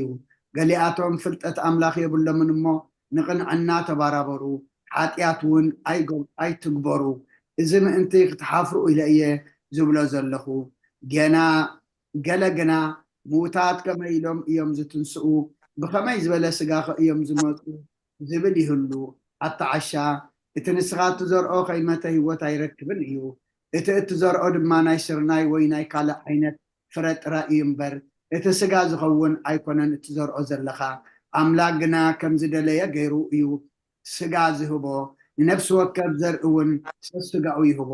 ስጋ ሰብ በይኑ ስጋ እንስሳ በይኑ ስጋ ዓዋፍ በይኑ ስጋ ዓሳውን በይኑ ደኣ እዩ እምበር ኩሉ ስጋስ ሓደ ዓይነት ኣይኮነን ሰማያዊ ስጋ ድማ ኣሎ ምድራዊ ስጋ ኸ ኣሎ ግናኸ ክብርቶም ሰማያውያን በይኑ ክብርቶም ምድራውያን እውን በይኑ እዩ ብክብሪስ ኮኸብ እኳ ካብ ኮኸብ ይበልፅ እዩ እሞ ክብሪ ፀሓይ በይኑ ክብሪ ወርሒ በይኑ ክብሪ ከዋኽብቲ እውን በይኑ እዩ ትንሣኤ ሙታን ከምኡ እዩ ብዝሓልፍ ይዝራእ ብዘይሓልፍ ከዓ ይትንስእ ብውርደት ይዝራእ ብክብሪ ይትንስእ ብድኻም ይዝራእ ብሓይሊ ይትንስእ ነፍሳዊ ስጋ ይዝራእ መንፈሳዊ ስጋ ይትንስእ ነፍሳዊ ስጋ ካብ ዝህሉ መንፈሳዊ ስጋ እውን ኣሎ ከምኡ ድማ እቲ ቀዳማይ ሰብ ኣዳም ህያው ነፍሲ ኮነ ዝብል ጽሑፍ እዩ እቲ ዳሕራይ ኣዳም ህያው ዝገብር መንፈስ እዩ መንፈስ ኮነ ግናኸ ቅድም እቲ ነፍሳዊ እዩ እምበር እቲ መንፈሳዊ ኣይኮነን ዳሓርቲ መንፈሳዊ እዩ እቲ ቀዳማይ ሰብ ካብ ምድሪ ኮይኑ መሬታዊ እዩ ካልኣይ ሰብ ግና ካብ ሰማይ እዩ ከምቲ መሬታዊ ከምኡ ከዓ እቶም መሬታውያን እዮም ከምቲ ሰማያዊ ድማ ከምኡውን እቶም ሰማያውያን እዮም ከምቲ ምስሊ እቲ መሬታዊ ዝለበስና ምስሊ እቲ ሰማያዊ ድማ ክንለብስ ኢና ግናኸ ኣሕዋተ ስጋን ደምን መንግስቲ ኣምላኽ ክወርሱ ከም ዘይከኣሎ እቲ ሓላፊ ድማ ነቲ ዘይሓልፍ ከም ዘይወርሶ እብለኩም ኣለኹ እንሆ ምስጢር እነግረኩም ኣለኹ ኩላትና ክንልወጥ እምበር ኩላትና ኣይክንድቅስን ኢና ብሓንሳብ ብቕፅበት ዓይኒ በቲ ናይ ድሕሪ ኩሉ መለኸት እቲ መለኸት ክንፋሕ እዩ እቶም ምዉታት ድማ ብዘይሓልፍ ክትንስኡ እዮም ንሕና እውን ክንልወጥ ኢና ማለት እዚ ሓላፊ ሕልፍ ክለብስ ይግብኦ እዩ እሞ እዚ መዋቲ ከዓ ዘይመውት ክለብስ እዩ እዚ ሓላፊ ዘይሓልፍ ምስ ለበሰ እዚ መዋቲ እውን ዘይመውት ምስ ለበሰ ሽዑ እቲ ጽሑፍ ሞት ብዓወት ተዋሕጠ ዝብል ቃል ክፍጸም እዩ ወሞት ኣበየሎ ብልሕኻ ኣታሲኦልከ ኣበየሎ ዓወትካ ብልሑመት ሓጢኣት እዩ ሓይሊ ሓጢኣት እውን ሕጊ እዩ ግናኸ ነቲ ብጎይታና ኢየሱስ ክርስቶስ ገይሩ ዓወት ዝህበና ኣምላኽ ስብሓት ይኹኖ ስለዚ ፍቑራት ኣሕዋተይ ፃዕርኩም ብጎይታ ከንቱ ከም ዘይኮነ ፈሊጥኩም ብዕዮ ጎይታ ጽኑዓት ዘይትነቃነቁ ኩሉ ግዜ عزوزات كونوا. على هيوت معلنا جينا ممهر سارة وانجيل ماتيوس معرف شوعته كاب 15 خساب 10 نباب ناي قصري 10 እቶም ነዚ ዝሓስቡ ስጋ ካብ ማርያም እዩ እንተዳኢልና ስላሴ 4 ክኸውን እዩ ናይ ስጋ ህላውየ ብቅድምና ምስ ቃል ማዕረ እዩ እንተዳኣ ኢልና ግና ህልውና ስላሴ ከምቲ ዝነበሮ ኣብ ሰለስትነት ጸኒዑ ክነብር እዩ ከመይ ቃል ካብኡ ገለ ባዕዲ ነገር ኣይወሰደን ካብ ማርያም ስጋ ሰብ ወሰደ ቃል ድማ ምስ ተዋህደ እንተዳኣ ኢልና ድማ ህላዊኡ ካብ ስላሴ ጓና እዩ ዝኸውን ስላሴ ከዓ 4 እዩ ዝኸውን እዚ ዝብሉ ዘለው ከዓ ስጋ ኣብ ልዕሊኡ ተወሲኽዎ እዩ ብምባል እዮም ምእንቲ እዚኣቶም ርጉማት ይኹኑ ንባብ ቁፅሪ 11 ከምዚ ክብሉ ከለው ብትምህርቶም ስሑታንን ሕሱራንን ምዃኖም ኣይፈልጡን እዮም ከመይ ስጋ ካብ ማርያም ኣይኮነን ምስ ህላዊ ቃል ማዕረ እዩ እንተዳኣ ኢሎም ትምህርቲ ንባቦም ሕቡእን ስውርን ክኸውን ነቲ ንሳቶም ዘይገልጽዎ ድማ ንሕና ብግሃድ ክንገልጾ ኢና ኣዴና ሳራ ናባኽን ረብና ወንጌል ማቴዎስ ምዕራፍ 7 ካብ 15 ክሳብ 20 ካብ ነቢያት ሓሶት ተጠንቀቁ ውሽጦም ዝመንጥሉ ተኳሉ ከነስኦምሲ ክዳን ኣባጊ ተኸዲኖም እዮም ዝመጽኹም ብፍሬኦም ክትሰለልይዎም ኢኹም ካብ እሾኽ ዶ ወይኒ ይቕንጠብ ካብ ተኮርባስ በለስ ከምኡን ከስ እቲ ጽቡቕ ኦም ጽቡቕ ፍረ ይፈሪ እቲ ክፉእ ኦም ከዓ ክፉእ ፍረ ይፈሪ ጽቡቕ ኦም ብኡ ብፍሪኡ ጽቡቕ ኦም ክፉእ ፍረ ክፈሪ ወይስ ክፉእ ኦም ጽቡቕ ፍረ ክፈሪ ኣይክነሶን እዩ ጽቡቕ ፍረ ዘይፈሪ ዘበለ ኩሉ ከም ኦም ውረፅ ናብ ሓዊ ድማ ይድርበይ እምበኣርከ ብፍሬኦም ከተለልይዎም ኢኹም ኣሜን ለህይወት ይዕረፍ እስማዓልና ኣሜን ሓብትና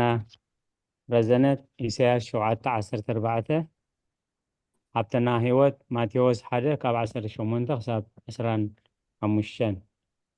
ራይ ንባብ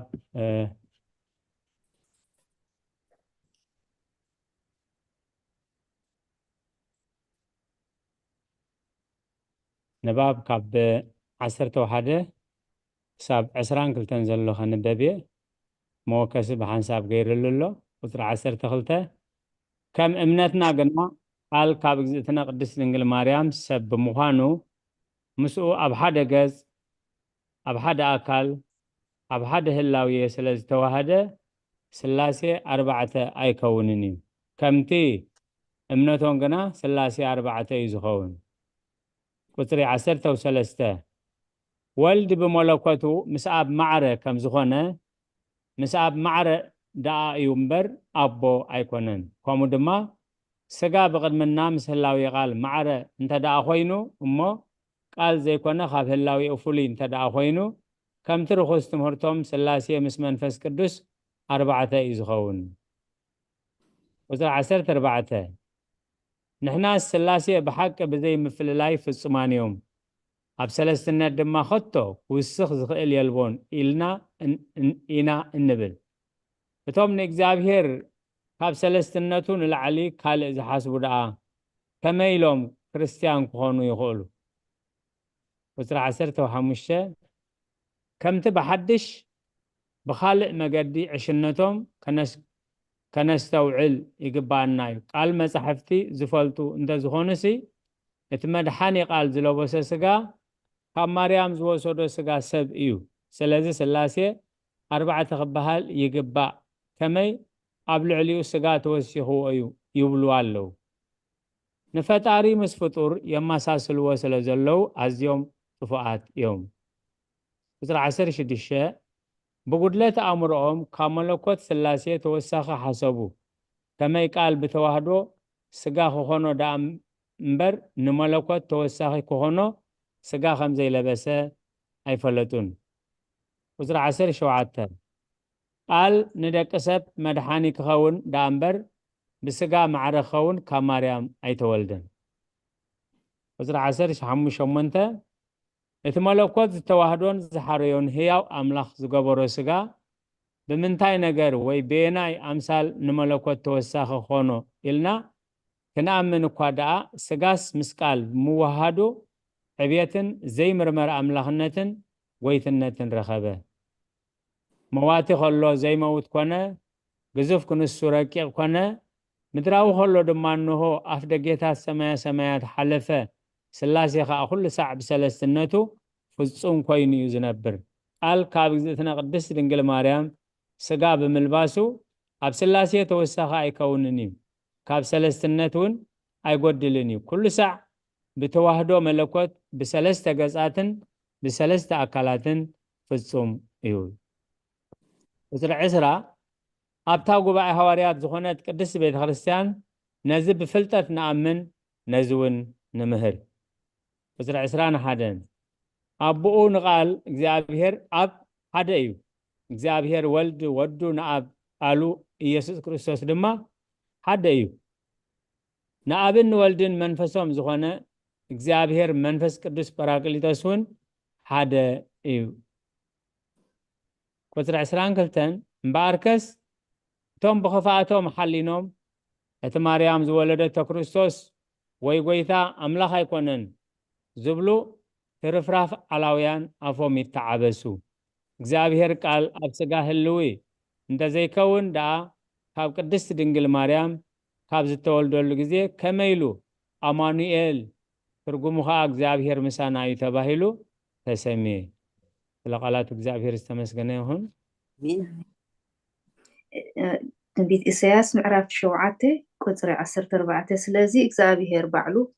ትእምርቲ ክህበኩም እዩ፣ እንሆ ድንግል ክትጠንስ ወዲ ከዓ ክትወልድ እያ፣ ስሙ እውን ኣማኑኤል ትሰምዮ እያ። እግዚአብሔር ይስማዕና፣ ቃለ ህይወት ይስማዕና። ማቴዎስ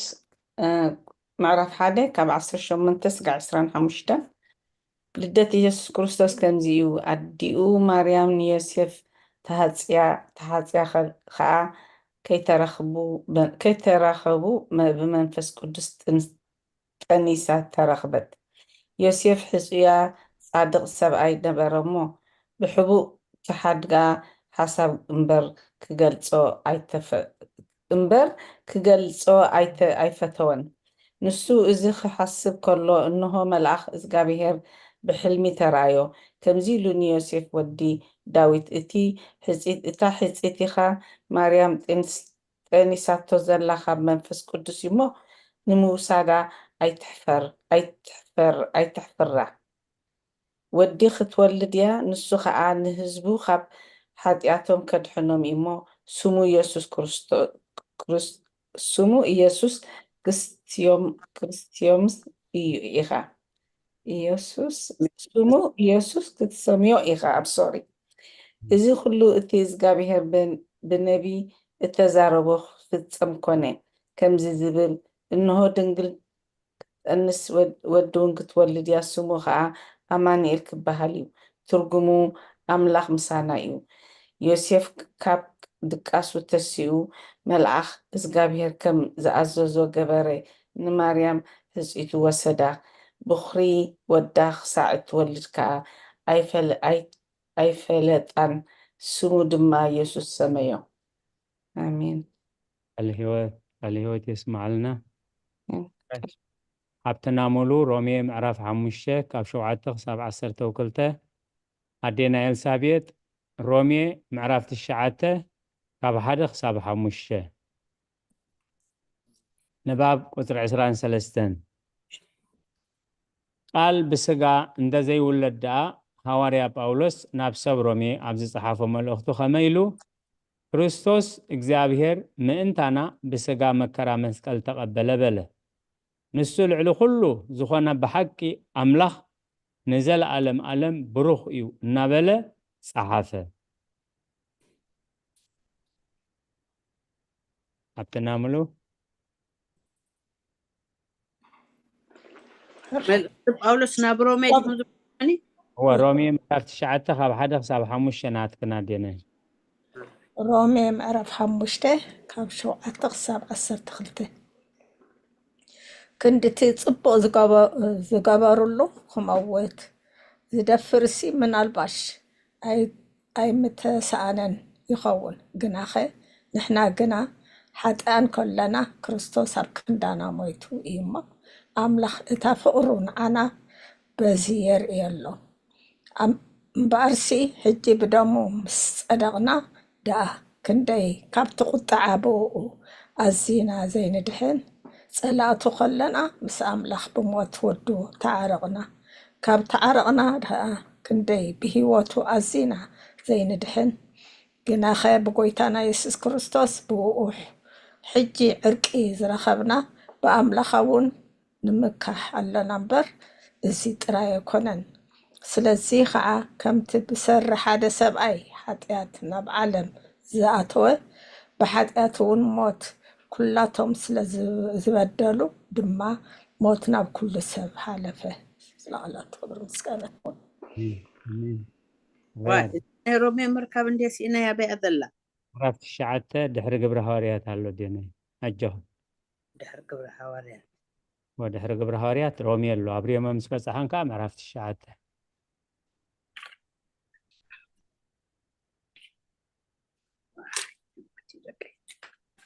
أجاهن عندنا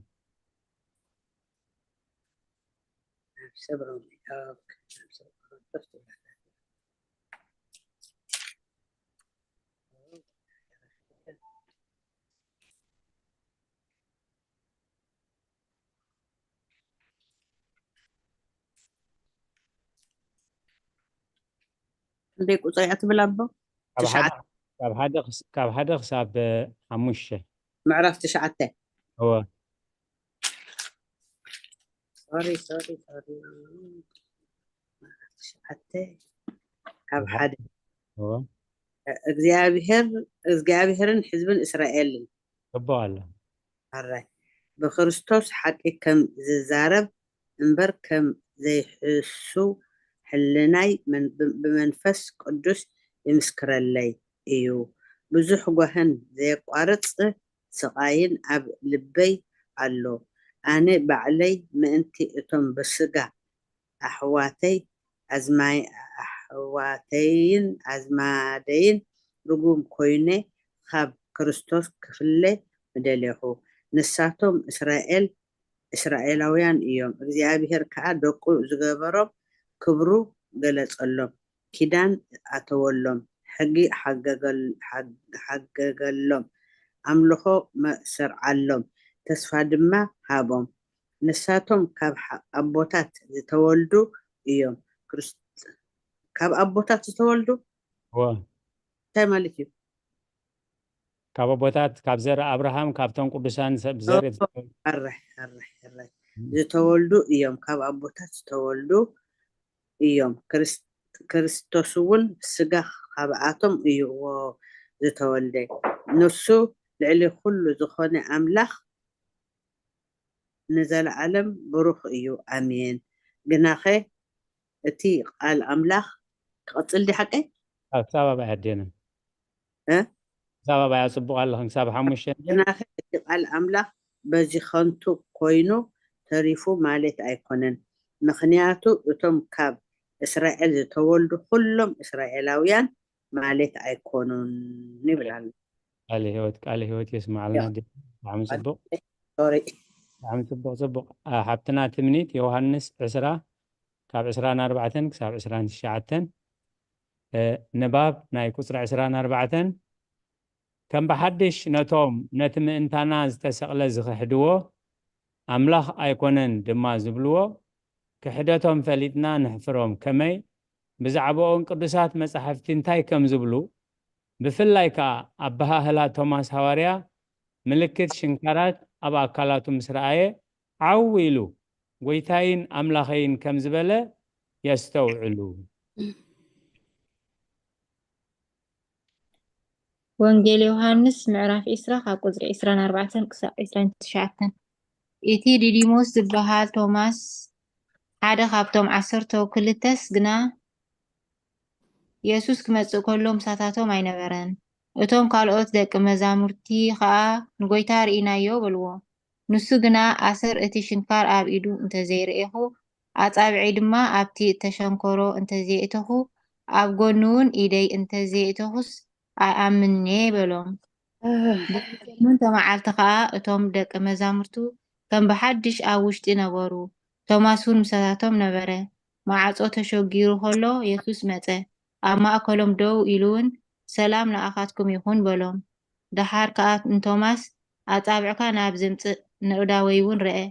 ኢድካ ከዓ ናብዚ ኣምጽእ እሞ ናብ ጎነይ ኣእትዎ፣ ኣማን እምበር ዘይኣማኒ ኣይትኹን በሎ። ቶማስ መሊሱ ከዓ ጎይታይን ኣምላኸይን በሎ። ኢየሱስ ከዓ ሳላ ዝርኢኻ ኢኻ ዝኣመንካ፣ እቶም ከይረኣዩ ዝኣምኑ ብፁዓን እዮም በሎ። ካለ ህይወት የስማዓልና። እግዚአብሔር ዝተመስገነ ይሁን። ናይ መዝሙር ግዜና ኣኺሉ ኣሎ። ንመዝሙር ዝተዳለኹም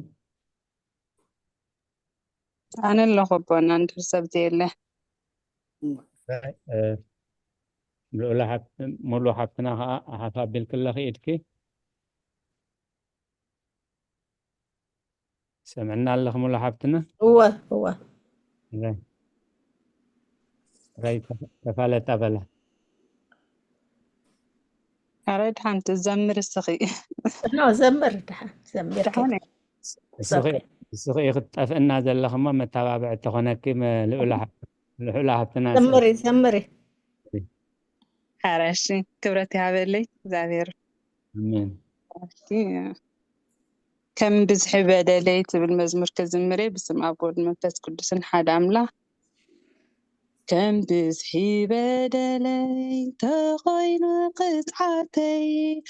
ኣይውዳእን እዩ ተዘርዚሩ ሓጢአተይ ኣይውዳእን እዩ ተዘርዚሩ ሓጢአተይ ከም ብዝሒ በደለይ ተኾይኑ ቅጥዓተይ ኣይውዳእን እዩ ተዘርዚሩ ሓጢአተይ ኣይውዳእን እዩ ተዘርዚሩ ሓጢአተይ ክምለስ እንዳበልኩ ክብሎሚ ጽባሕ ክምለስ እንዳበልኩ ክብሎሚ ጽባሕ ዘመነይ ወዲኤ ብዘይገለ ስራሕ ከም ብዝሒ በደለይ ተኾይኑ ቅጥዓተይ ኣይውዳእን እዩ ተዘርዚሩ ሓጢአተይ ኣይውዳእን እዩ ተዘርዚሩ ሓጢአተይ እንታይ ክምልስ ዝፀዋዕኒ ዕለት እንታይ ክምልስ ዝፀዋዕኒ ዕለት ኣይሰምዖን ሽዑ ኣብያት ክፍያት ከም ብዝሒ በደለይ ተኾይኑ ቅጥዓተይ ኣይውዳእን እዩ ተዘርዚሩ ሓጢአተይ ኣይውዳእን እዩ ተዘርዚሩ ሓጢአተይ መሓሪ ኢኻ እሞ ንዝበደሉኻ ይቅረ ባሃሊኻ ንዝለመኑኻ ይቅረ በለኒ እሞ ክረክብ ጸጋኻ ከም ብዝሒ በደለይ ተኾይኑ ቅጥዓተይ ኣይውዳእን እዩ ተዘርዚሩ ተዘርዚሩ ሓጢአተይ ኣይውዳእን እዩ ተዘርዚሩ ሓጢአተይ ዓመፀኛ ልበይ ድሕሪት ከይመልሰኒ ብመላእኽትኻ ጎይታ ይሓልወኒ ኣብ ዳግማይ ምጽአትካ ጎይታይ መሃረኒ ከም ብዝሒ በደለይ ተኾይነ ቅፅዓተይ ኣይውዳእን እዩ ተዘርዚሩ ሓጢአተይ ኣይውዳእን እዩ ተዘርዚሩ ሓጢአተይ። ስለ መዝሙር እግዚአብሔር ይመስገን። አሜን አሜን። ቃለ ሕይወት የስማዓልና እና ልዑላ ናይ ንስሓ መዝሙር እግዚአብሔር መስገን። ንሕና ካብ ኣበሳ ካብ በደል ካብ ዕሽነት ናፃ ክንከውን ከም ዘይንኽእል ከምቲ ቅዱሳት ጽሑፋት ኣልቦ ምሰብ ዘይየብስ ወአልቦ ምእዝ ዘይጠይስ ማለት ዕንጨቲ ኮይኑ ከይተኸኸ ዝነድድ የለን ሰብ ኮይኑ ከዓ ብዘይ በደል ክሓልፍ ዝኽእል የለን ኢሉ ድኹማት ምዃንና ሓጥኣን ምዃንና በደልቲ ምዃንና ኣምላኽ ከዓ ብብዝሒ ኣበሳና በደልና ዘይኮነስ ብምሕረቱ ብለውሃቱ ከም ዝሓድገልና ብዘዘኻኽረና ድኻም ናይ ሰባትን ውድቀት ናይ ሰባትን ምሕረት ኣምላኽ ከዓ ብንስሓ ማለት እዩ ከም ብዝሒ በደለይ እንተኾይኑ ቅፅዓተይ ኣይውዳእን እዩ ተዘርዚሩ ሓጢአተይ ብሓሳብ ብቃል በግብሪ ኣብ ነፍሲ ወከፍ ካልኢት ስጋ ዝለበሰ ከይሓተአ በአካል እንደዚህ ሓጣና በቃል ንሓትእ በቃልና እንተዘይተዛረብና ብሕሊና ንሓትእ ስለዚ ዓብ ናይ ንስሓ መዝሙሪ ቃል እግዚአብሔር የስማዓልና እንታይ ክምለስ እየ በቲ ዝፅዋዕ ንዕለት ብዙሕ ግዜ ምንተ ንብላለ ነብስነ ኣመዕለተ ፍዳ ኣመዕለተ ደይን ጎይታ ክመፅእ ከሎ መዓልቲ ሓተታ መፅሓፍ ዕዳና ክግንፀል ከሎ ዝገበርናዮ ዝተዛረብናዮ እንታይ ክንምልስ ኢና ከምኡ እንዳበለይ ብፍላይ ከምዚ ሕጂ ናይ ሱባኤ ግዜታት ዝያዳ ንንስሓ ግዜ ዕድል ዝህብ ናይ ንስሓ ግዜ ኢሎም እዮም ኣቦታት ሰሪዖሞ እሞ ከም ብዝሒ በደለይ እንተዝኸውን ቅፅዓተይ ኣይውዳእን እዩ ተዘርዚሩ ሓጢአተይ ኩሉ ግዜ እቲ ክንዝክር ከለና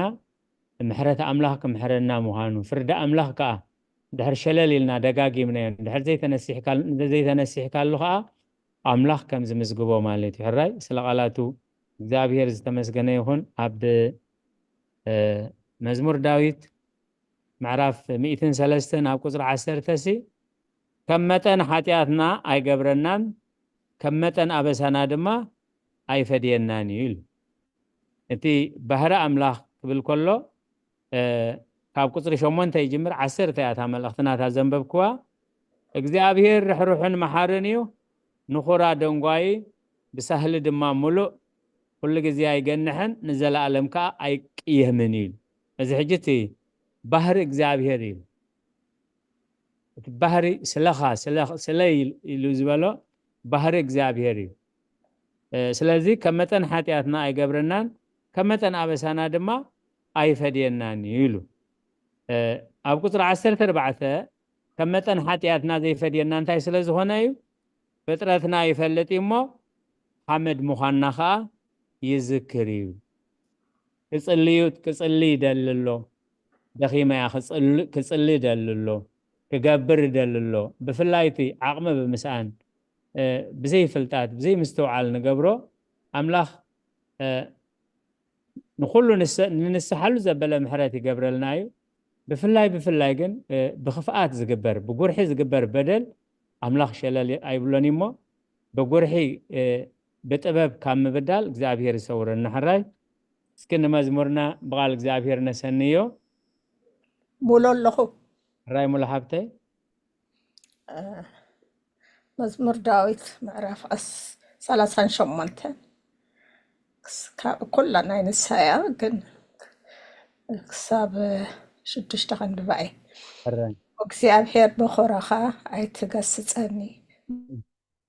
ብነድርኻ ኣይተውፅዓኒ ፍለፀታትካ ወግኤናን እየን እሞ ኢድካ ከቢዳት ነላ በደለይ ንርእሰይ ተኣዛዚርዎ ከም ከቢድ ጾር ኣዝዩ ይኸብደኒ ኣሎ እሞ ብኹራኻ ንስጋይ ጥዕና የብሉን ብሰሪ ሓጢኣተይ ከዓ ኣሕፀንተይ ድሕነት ስኢኑ ኣሎ ብሰሪ ዕሽነተይ ኣቑሳለይ ይብድብድን ይመግልን ኣሎ ኣነ ጎበጥኩ ብዛም ሓጎብኩ ሙሉእ መዓልቲ ብሓዘን እነብር ኣለኹ ከምኣ ናይ ንሳያ ኩላ እንታሽ ምትብል ሳብ ታሕቲ ትኸይድ እያ ኣብዚኣ ተኣኽለኒ ወደያ ሙልሓት ኦኬ ኣነ ጎበጥኩ ብዛም ሓጎብኩ ሙሉእ መዓልቲ ብሓዘን እነብር ኣለኹ ጎነይ ረስኒ መሊኡ እዩ እሞ ስጋይሲ ጥዑይ የብሉን ኣነ ሰንሰንኩ እምብዛ ተቐጥቀጥኩ ካብ ሓዘን ልበይ ተላዕለ እግዕር ኣለኹ ጎይታዬ ኩሉ ሓረርታይ ኣብ ቅድሚኻ እዩ እህታይ ኣይተሰወረካን ልበይ ትርግ ይብል ሓይለይ ይጠልመና ኣሎ ብርሃኔ ዕንተይ ጠፊእኒ እዩ ፈተውተይን ኣዕሩኽተይን ካብ ስቓይ ይርሕቁ ኣዝማደይ ከዓ ካብ ርሑቕ ደው ይብሉ ኣለዉ ንነፍሰይ ዝደልዩ ከዓ መፃወድያ ዝፃወዱለይ ጎድነይ ዝደልዩ ድማ ክፉእ ነገር ይዛረቡ ንሎ መዓልቲ እውን ጥልመት ይሓስቡለይ ኣለዉ ኣነ ግና ከም ፀማም ኮይነ ይሰምዕን ኣፉ ከም ዘይከፍት ዓባስ ኮንኩ እወ ከም ዘይሰምዕ ብኣፉን ምላሽ ዘይብሉ ሰብኣይ ኮንኩ ወእግዚኣብሔር በኣኻ ተስፋ ገብር ኣለኹ እሞ ጎይታይ ኣምላኸይ ንስኻ ክትምለስ ኢኻ እግረይ እንተ እንደለሓፀ ከይዕበየሉ እሞ ብኣይ ከይሕጎሱ በልኩ ኣነ ክውዳእ ኩላ هو ኣነ ንምሕንካስ ቀሪበ እየ እሞ ስቃየይ ኩሉ ግዜ ኣብ ቅድመ እዩ በደለይ እናዘዝ ኣለኹ እሞ ብሓጢኣተይ ይጉህየ ኣለኹ ፀላተይ ግና ህያዋንን ሓያላትን እዮም ብዘይ ምክንያት ዝፀልኡኒ ከዓ ብዙሓት እዮም ንሰናይ ስዕቦ ስለ ዘለኹ ድማ ኣብ ክንዲ ሰናይ እከይ እናፈደይ ይቃወሙን ኣለዉ ጎይታዬ ኣይትሕደገኒ ኣምላኸይ ካባይ ኣይትርሓቕ ጎይታይ ምድሓነይ ንምርዳእይ ቀልጥፍ ያትል ለቃላቱ እግዚአብሔር ዝተመስገነ ይሁን على هيوت يسمعلنا ናይ ንስሓ መዝሙር ዳዊት ንመደቀሲኡ ጥራይ በዲለ ዘይኮነስ ንመደቀሲኡ በደለይ እናዘዛለኹ እሞ ብሓጣተይ ከዓ እጉህ ኣለኹ ሓራይ ኣቦና በመላከ ሰላም ረበና ትንቢተ ኢዮኤል ምዕራፍ 2 ቁፅሪ 12-13 እምበኣር ሕጂ እውን ብጾምን ብብኽያትን ብቁዘማን ብምሉእ ልብኹም ናባይ ተመለሱ ይብል እግዚኣብሔር ንሱ ንኹራ ደንጓይ ብሳለ ከዓ ምሉእ ብእከይ ድማ ተጣዓሳይ ርሑሩሕን መሓርን እዩ እሞ ክዳንኩም ኣይኮነን ልብኹም ደኣ ቅደዱ ናብ እግዚኣብሔር ኣምላክኩም እውን ተመለሱ على هيوت يسمعلنا እግዚአብሔር ይደግፍኩም ኣቦናይ ሓራይ ሓውና ዶክተር ክፍላይ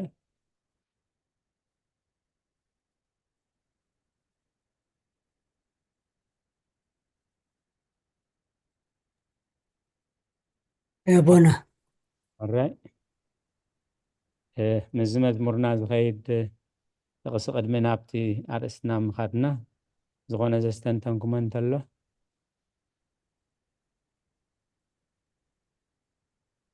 ከምቲ ኩሉ ግዜ ኣብ መእተዊ እንፅልዮ ከም ምሕረትካ እምበር ከም ሓጢኣትና ኣይኹን ኢልና ኢና ንፅሊ እሞ ብቃል ክንብሎ ጥራሕ ዘይኮነስ ሓቂ ከም ምዃኑ ፈሊጥና ናቱ ምሕረት ረኺብና ካብ ግዜ ናብ ግዜ ክንዓቢ ንቃላቱ መሰረት ምግባር ድማ ብብርሃኑ ንክምራሕ ናብኡ ክንጥምት ከም ዘለና ክንዕበ ዘይኮነስ ወይ ናብ ካልኦት ዝገብርዎ ሓጢኣት ክንርኢ ዘይኮነስ ሓጢኣት ከም ምዃንና ተኣሚንና ኣብዚ ዓለም ዝኽሳብ ዘለና ክንመላለስ ናቱ ድሕነትን ናቱ ናይ ዘለኣለማዊ ህይወት መንግስትን ክንወርስን ድማ ናብኡ ኩሉ ግዜ ክንጥምት ከም ዘለና ደሰንትን ነዚ መሰረት ምግባር ኣቦና على هوت يسمعلنا اتمغلاص كاب املاخي اب قربانا اب افنا كل غزي كم محرت كم براي كم بزحب بدلنا إلنا نصليو غويتا زمهرنا نايس غويتا صلوت اب افنا زل يوم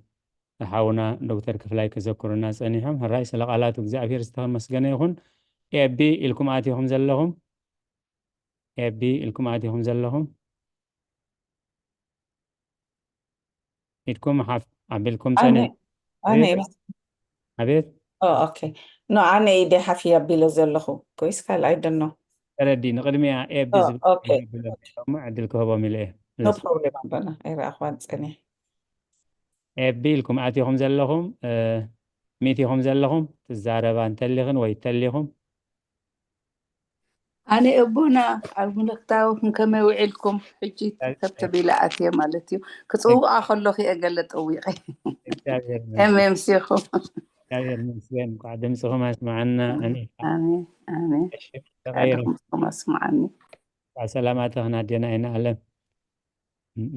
الرأي كسل هي وتحبتنا وأنا خستنتنا خلخو زي thank you لوام لولا حفتنا تعمل تبقى مزمور أبرومي معرف شدشته 11-14 مكابح حنسابين زلوه كم دما نسخاتكم كاب حاتيات كم زموتكم بكريستوس يسوس جن نعمل خياوان كم زخونكم رئيسكم قطارو مبارسي نتمنيتو زي تزازو أبزي مواتي سجاهم حاتيات عينجس تحت تسجنبر تحت حجس لذيكمكم حاتيات عيمل كوكومنيو أمو كم ويتم زتنسو رئيسكم نعمل وفيهم بر نأكلاتكم أطوار عمز نحاتيات أيتكبروا نأكلاتكم سي أطوار صدقي نعمل دا أكبروا آمين من قال هوت يسمع لنا سلقالات እግዚአብሔር ዝተመስገነ ይሁን الرأي زخبركم እግዚአብሔር ሎሚ ሃይማኖት አበው ካብ ምዕራፍ 31 ካብ ሓደ كسب 14 هنا خنرئ صنحنا أبو بيت ክርስቲያን ፓትርያርክ ካትናቴዎስ ሐዋርያዊ ኣብዝና ኢሎም ማዓንቲ መልእኽቱ እቶም ካብ ቅድስት ድንግል ማርያም ስጋ ኣይተዋሃደን ስጋ ኣይለበሰን ዝበሉሉ ቀንዲ ምኽንያት ክዛረብ ከሎ ንሳቶም ስጋ ተዋሃሂዱ ምስ ኣምላኽ ኮይኑ እንተዳኢልና ኣብ ስላሴ ራብዓይ ኣምላኽ ይውሰኻሉ ስለዚ ኣብ ስላሴ ራብዓይ ኣምላኽ ከይውሰኽ ምእንቲ ስጋ ካብ ቅድሙ ዝነበረ እዩ ካብ ቅድስት ድንግል ማርያም ኣይኮነን ዝጅምር ስጋ ካብ ቅድም ዝነበረ ካብ ባዕሉ ካብ ርእሱ እዩ እንተይልና ግን እቲ ካብ ባዕሉ ዝኾነ ስጋ ብጥንቲ ምስኡ ስለ ዝነበረ ራብዓይ ኣብ ስላሴ ኣይውሰኽን እዩ ካብ ዝብል ሓልዮት ዝመስል ሓሳብ ኣብ ጌጋ ከም ዝወደቑ እቲ ክድሕን ዘለዎ ኣዳም ማለት ሰብ ስለ ዝኾነ ከዓ ንሰብ ተዋሂድ እዩ ከም ሰብ ኮይኑ ስጋና ለቢሱ ከድሕኖ ዘለዎ ስለዚ እቲ ተሰጋውነት ናይ ክርስቶስ ካብ ቅድስት ድንግል ማርያም ዝጅምር መለኮታዊ ባህሪዩ ግን መወዳእታን መጀመርታን የብሉ ምስተሰገወ ማለት ሰብ ምስኮነ ምስተዋሃደ ከዓ ብድሕሪኡ ኣይተፍካ መለኮቱ ኣይተፈልየን መለኮት ካብ ስጋ ካብ ነፍሲ ኣይተፈልየን ስለዚ ነዚኣቶም ነዚ ከምዝ መሰለ ስሕተት ክርስቶስ ካብ ስጋ ከም ብስጋ ካብ ቅድስት ድንግል ማርያም ከም ዝተወልደ ካብ ስጋ ምስ ቅድስት ድንግል ማርያም ተወሊዱ ምዋሃዱ ከዓ ክርስቶስ ፍጹም ኣምላኽን ፍጹም ሰብን የብሎ እምበር ናብ ስላሴ ራብዓይ ከም ዘይውስኽ ማለት እቲ ስጋ ናይ ክርስቶስ ሕጂ እውን ፍጡር እዩ ክርስቶስ ብባህሪ መለኮቱ እቲ ክርስቶስ ባዕሉ ዝፈጠሮ እዩ ብመለኮታዊ ባህሪ ነቲ ስብእቱ ዝፈጠሮ ስለዚህ ነዚህ ረቂቕ መልሲ ክህብ ኣምስዩ ሃዋርያ ከነንብቦ ዘምሰና ሃዋርያ ቅዱስ አትናቴዎስ ስለዚ ካብዚ ናይ ሎሚ እዚ ተረድየ እዚ በሪህለይ ወይ እዚ ኣይበረሃለይ ናይ ንብሎ ሕቶ እንተልዩ ንጉባኤ ዝጠቅም ተወሳኺ ሓሳብ ተልዩ ኣብዚ ናይ ሎሚ ዋላ ኣብቲ ዝሓለፍናዮ ናይ ጉባኤ እቲ ግዜ እሞ ንጉባኤ የወፍዮ ኣለኹ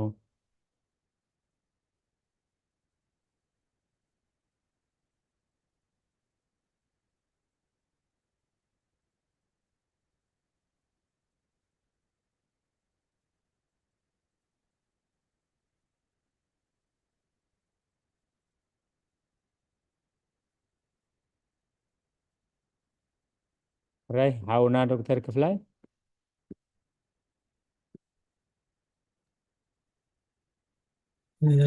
الشهر ربنا يغني لي كم من البعض كم قاسي وصل شديش داخل وسد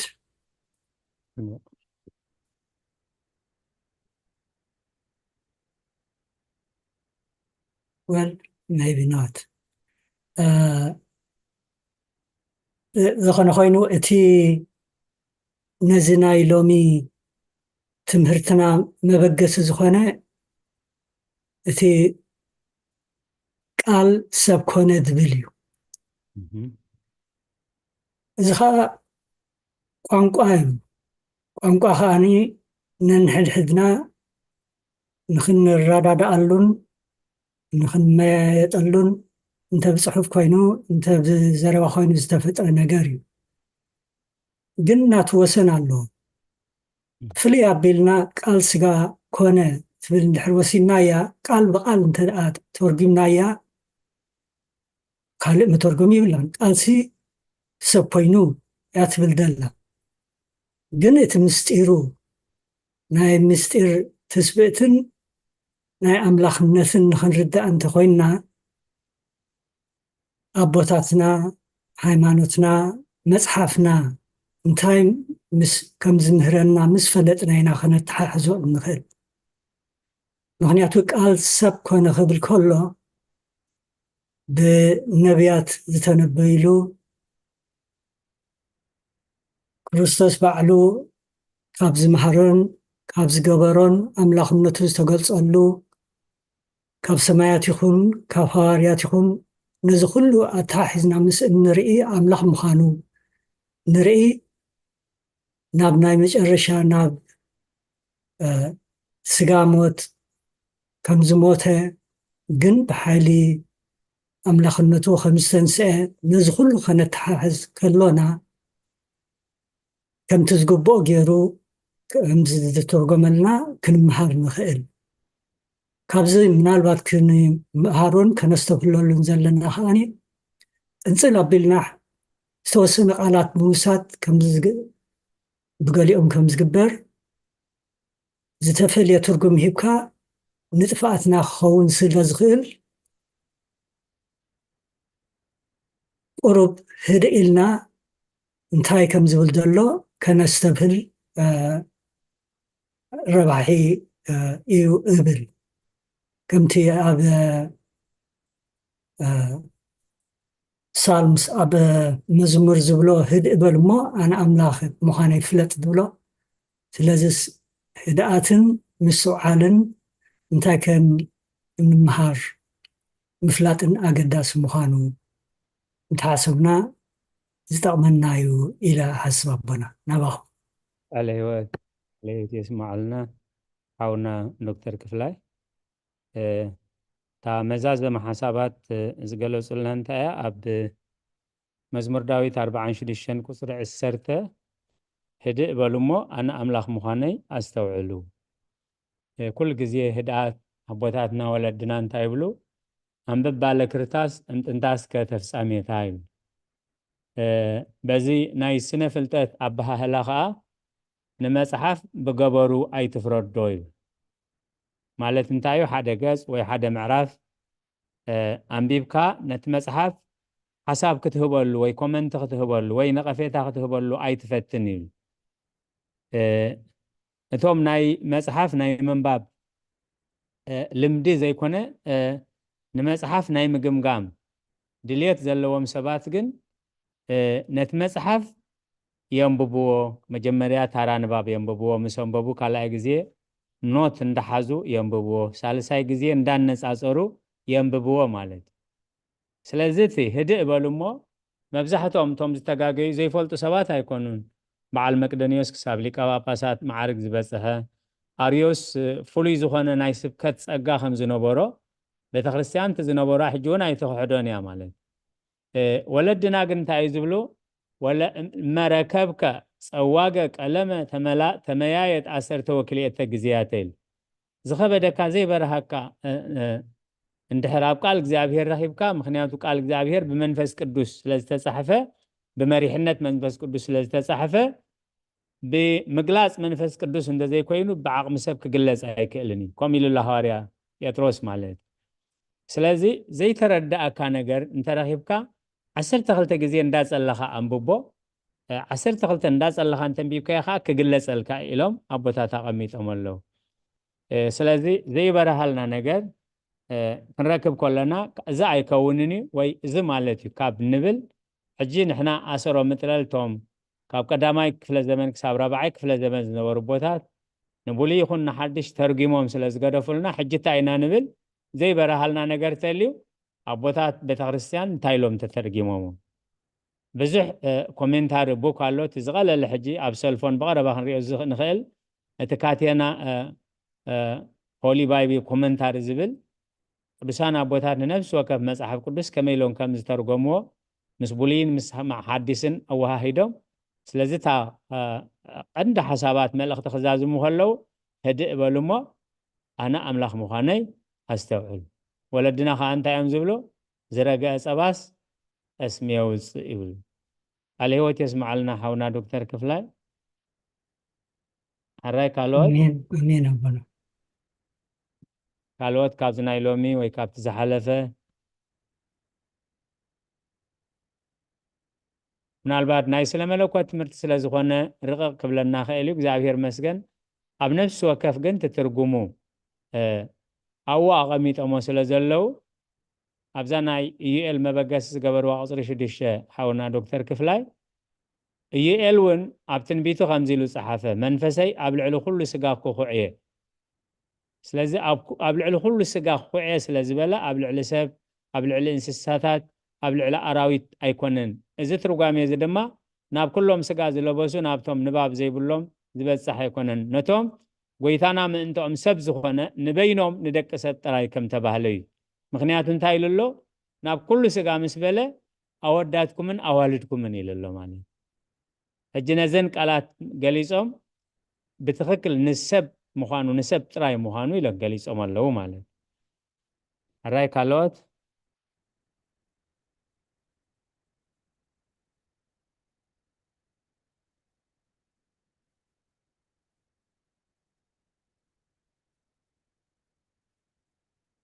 እዚኣ ኣቐዲምና እውን ኣብ ላዕሊ ርኢናያ ነርና ቃል ስጋ ኮነ ጸጋን ሓቅን መሊእዎ ኸ ኣባና ሓደረ ኮነ ኢሉ ሓደረ ኢሉ ኣሎ ሓደረ ከይበሃል ከዓ ኮነ ኢሉ ኣሎ ቃል ስጋ ኮነ ኣብ ኩሉ ናይ ቤተ ክርስቲያንና ማሕተማት ካብ ዝተሓተ ክሳብ ዝለዓለ ቃል ስጋ ኮነ ምናልባት እንድሕር ደጊንኩም ኣርኢኹማ ናይ ጥምቀት ይኹን ናይ ቃል ኪዳን ይኹን ናይ ዝኾነ ይኹን ናይ ቤተ ክርስቲያን ማሕተም ቃል ስጋ ኮነ ዝብል ብግዕዝን ብእንግሊዝኛን ብትግርኛን ኣብታ ማሕተም ዘላ ማለት ኣራይ ካልኦት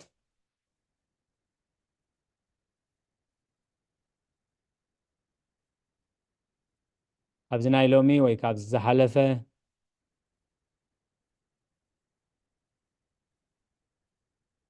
ናይ ስነ መለኮት ትምህርቲ ሕጂ ንዓናስ ንምንታይ ዘድልየና ዘሎ ዝብል ሓሳብ ክመጽእ ክእል እዩ ሕጂ ዘድልየና ዘሎ እቲ ዝነበረ ኣቦታትና ዝመለሱሉን ኣለልዮም ዝፈለይዎን ሕጂ ሽምን መልክዕን እናቐየረ ናባና ናብ ደቂ ደቅና ክምንጥል ይመጽእ ስለ ዘሎ ካበይ ከም ዝመፀን ስሑት ምዃኑ ብኸመይ ነለልዮን ኣቦታትና ብኸመይ ይምልስሉ ነይሮም ብዘይ ጐንፂ ብዘይ ህልኽ ከዓ እቲ ግቡእ ዝኾነ መልሲ كنهبولو كم زلنا اتملخت بيت كريستيان الزيو مالت بصرفي ببعسي بقرج أو زي كونس هدئ بلومو أنا أملاك مغاني أستوعلو أما أخلا هذاب لعلكبل أما درخاء لعلكبل ويتا سراويت مسانايو أملاك يأيكوب كا انبانا إمو هدئ بلوي هراي كالوت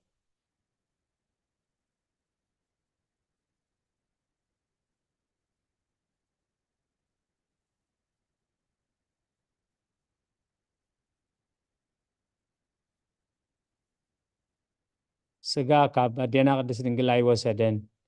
زبلو بزحات امنتات አለው ብዙዋን ማለት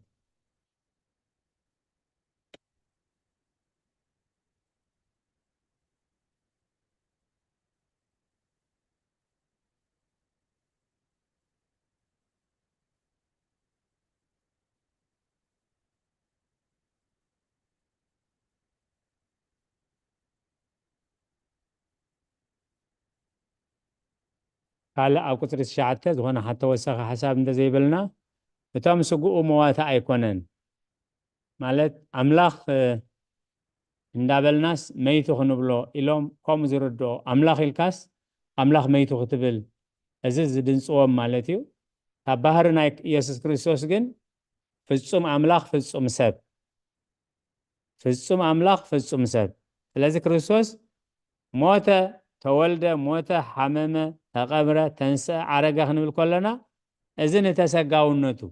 أتي نسباونتو أتي ملكوت التوحدو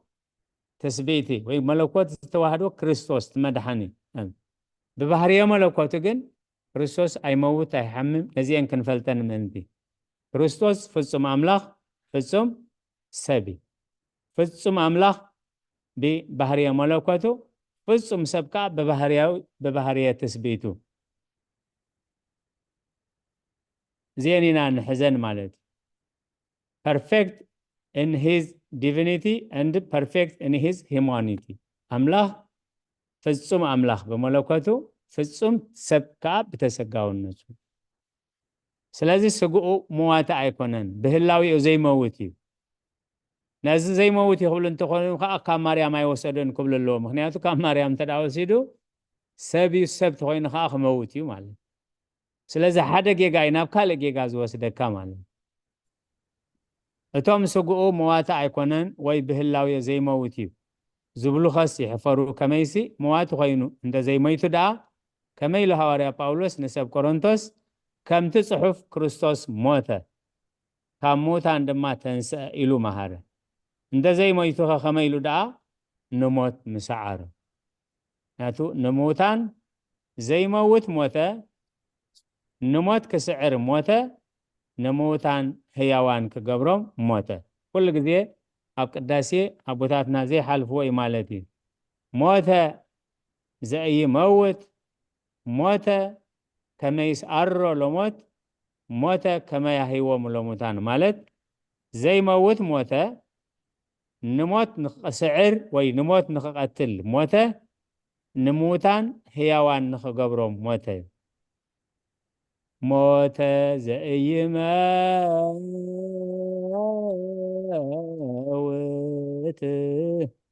موت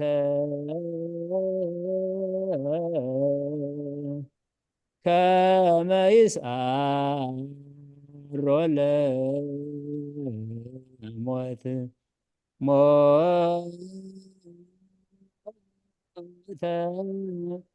كما يحيوهم لموتان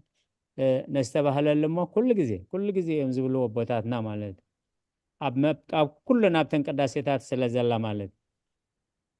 زي موت موتا نموت كسعر موتا نو نزموتو هيوت كهبهم موتا ازي كريستوس ميتو هنالكولنا ميتو بموتو موتنا قتيلو نعنا هيوت هيونا سلازي اتاب بملئتا قدامي كورنثوس كما يلوم يموتان زتنسو إلو أبونا بملاك السلام زنبابلنا نكساب 50 شوعتن ጥቕስታት ዘለዎ ኣዝዩ ነዊሕ እዩ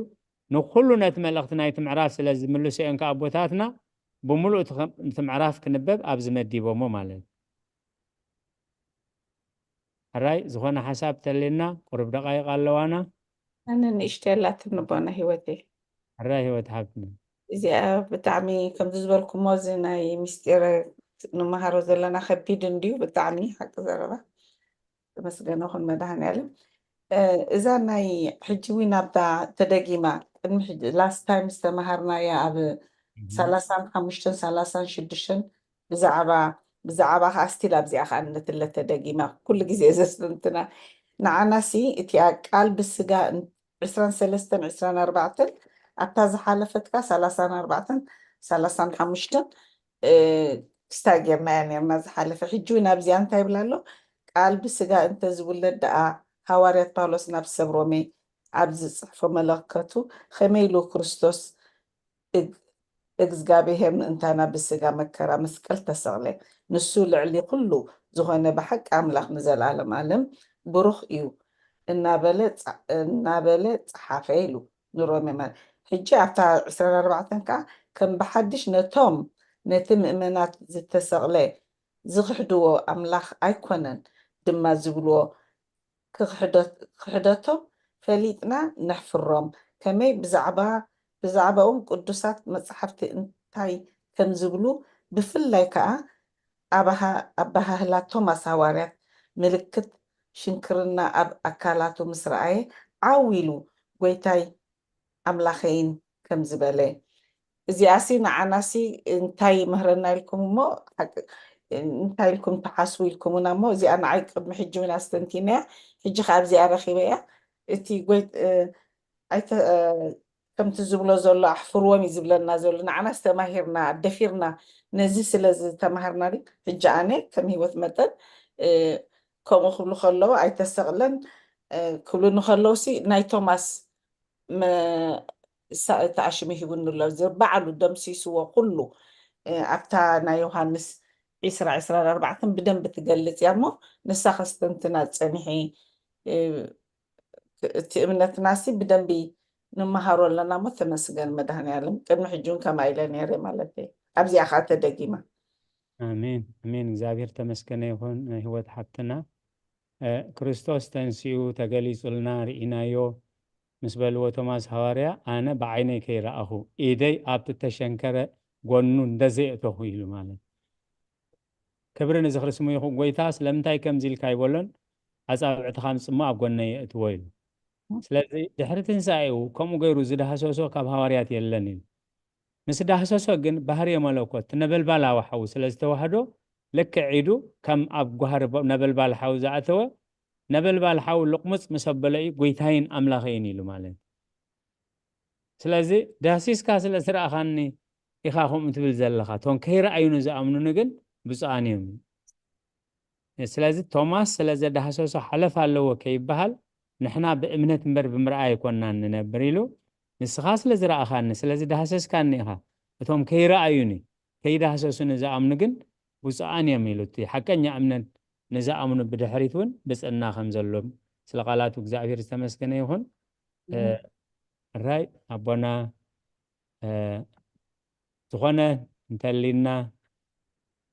ርኢቶ ሓሳባት ሕቶ ቁርብ ደቃይቕ ኣለዋና ድሕር ዘይብልና ኮይኑ ከዓ ኣቦና ብመላከ ሰላም ቃለ ምዕዳን ሂብኩም ብጸሎት ክትዓጽውልና ናብ ኣውደ ምሕረት ብኽብሪ ዕድም ኣቦናየ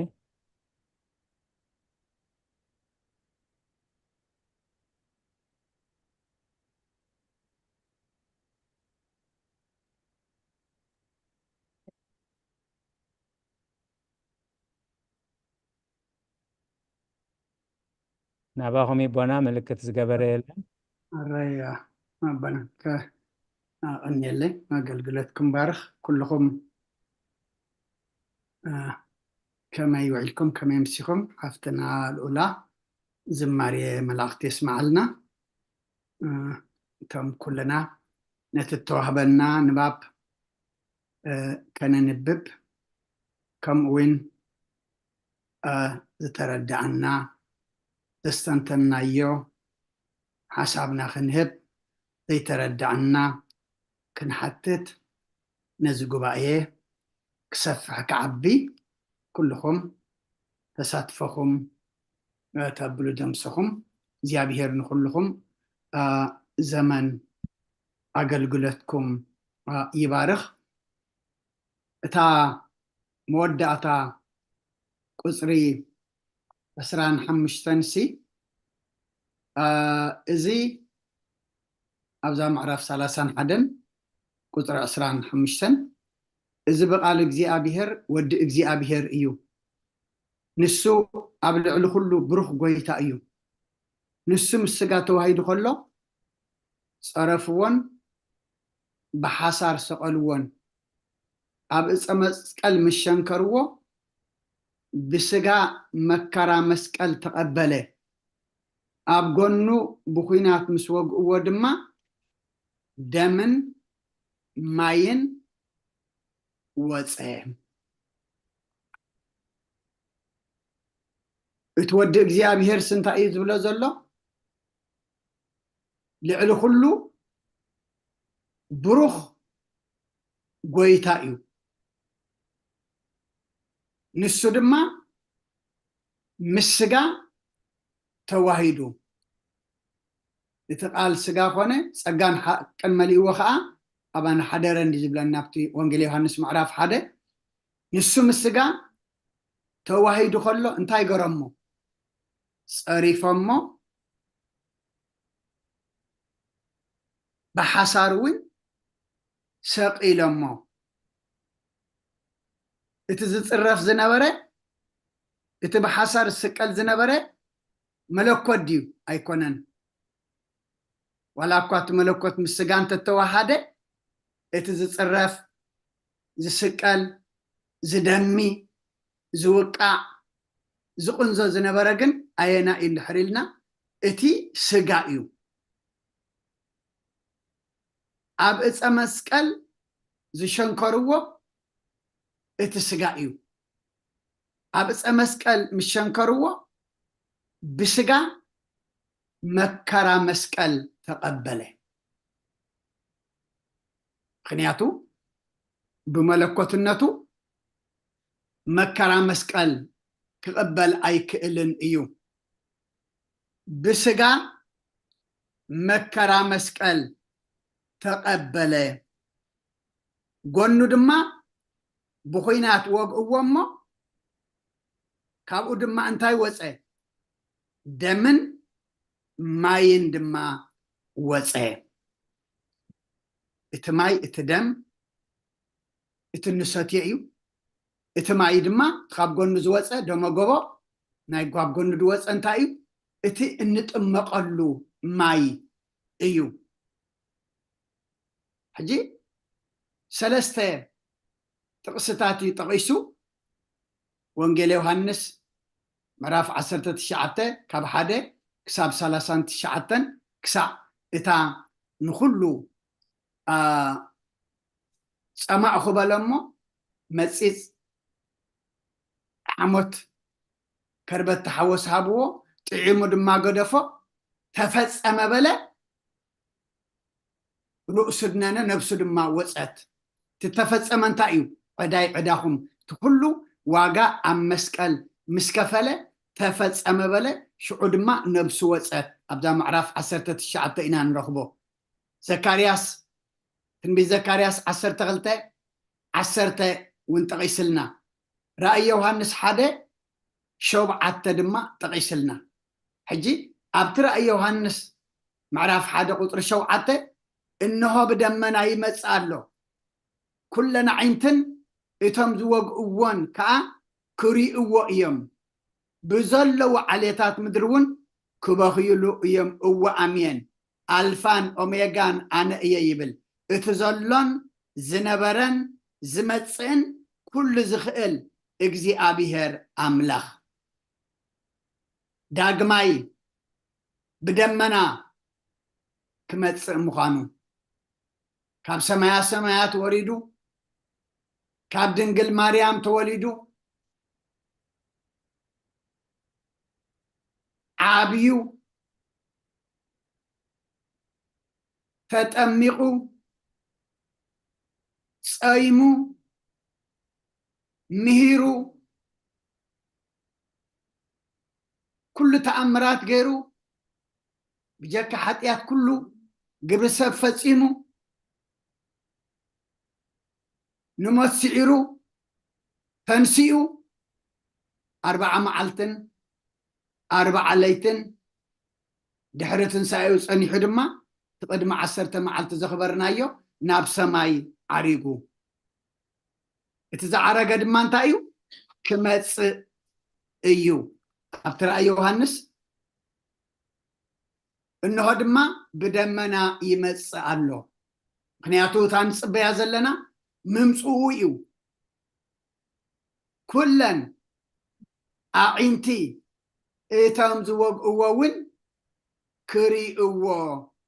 እዮም ትመውጋእቱ ቶም ዝወግእዋን ይዕንቲ ኩለን ነቲ ተወግኦ ክሪኣ እየን بزل عليتاتون كباخيلو ايام الفان اوميغان مجمرتان مودعتان انا ايه يبل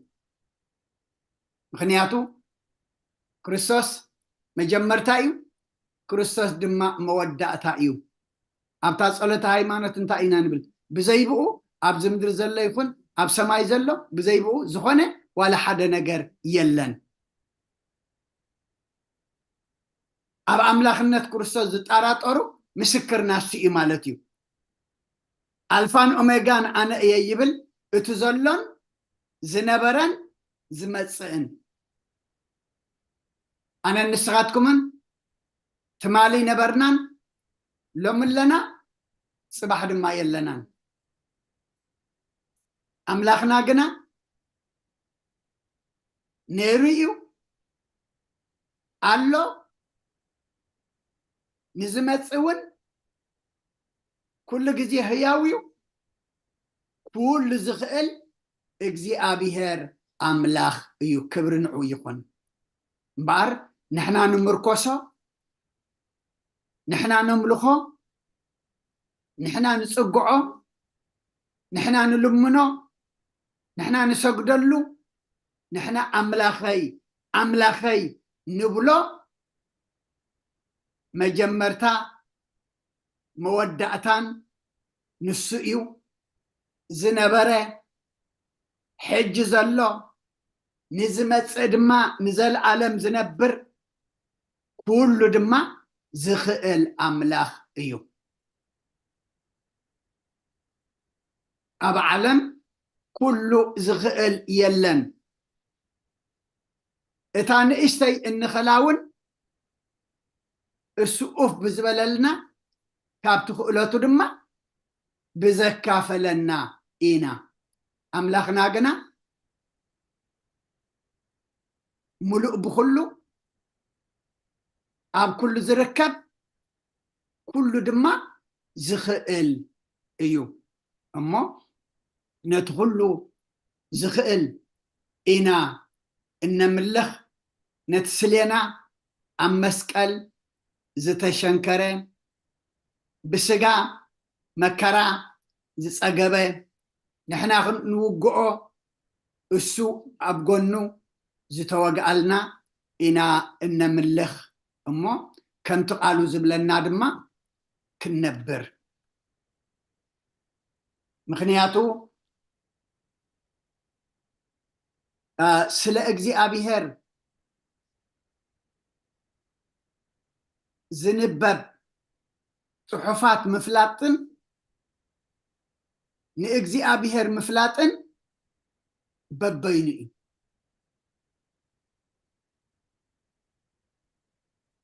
انت بقنعنا انت بخفات انت بحق انت بحصت سلا اجزي أبيهر ززارب مصحفتي بحلف بزمننا زي فلت يلن زي تأكسون يلن سلا اجزي ابيهر مفلاطن ناجزي ابيهر مفلاطن جن ببينيو اتسليو لنا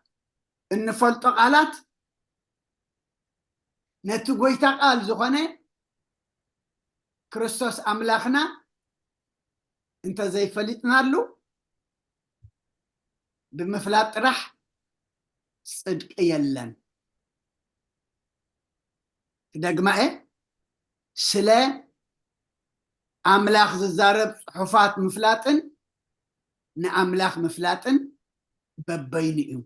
زحجي نمهارو زلنا سلا أملاخ ززارب زلو قال نعوت رح كنفلت دي ايكون نتقال فليتنا نأملاك كنفلت قلو ايو نتقال سليد الزارب فليتنا نتقويتا قال نأجزي أبيهر انت زي فليتنا قل دحنت يبلنا ما تخلو نفلطو نعو خفلتنا تخلو نفلطو ما قد خط حزنا تخلو نفلطو دما نتداق ماي زمتص ناتو خوينا كنصنحو دما እግዚአብሔር ንኹልና ይحግዘና ንኹልኩም ግዜኹም ይባርኽ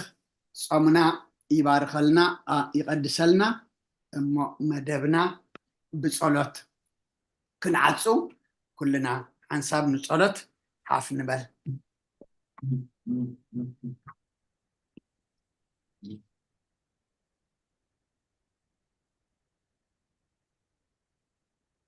من سلام صلى صلوات كان بحدش كل نزح እግዚአብሔር بقويتانا مدحنا يسوع كريستوس من سلام دحنتن لعلو كل زخونت قدس بيت كريستيان لمنا لنا قبل الهزبن ممنان بزح سلام كب نقول سلام سلطان دلو እግዚአብሔር አምላክና እዩ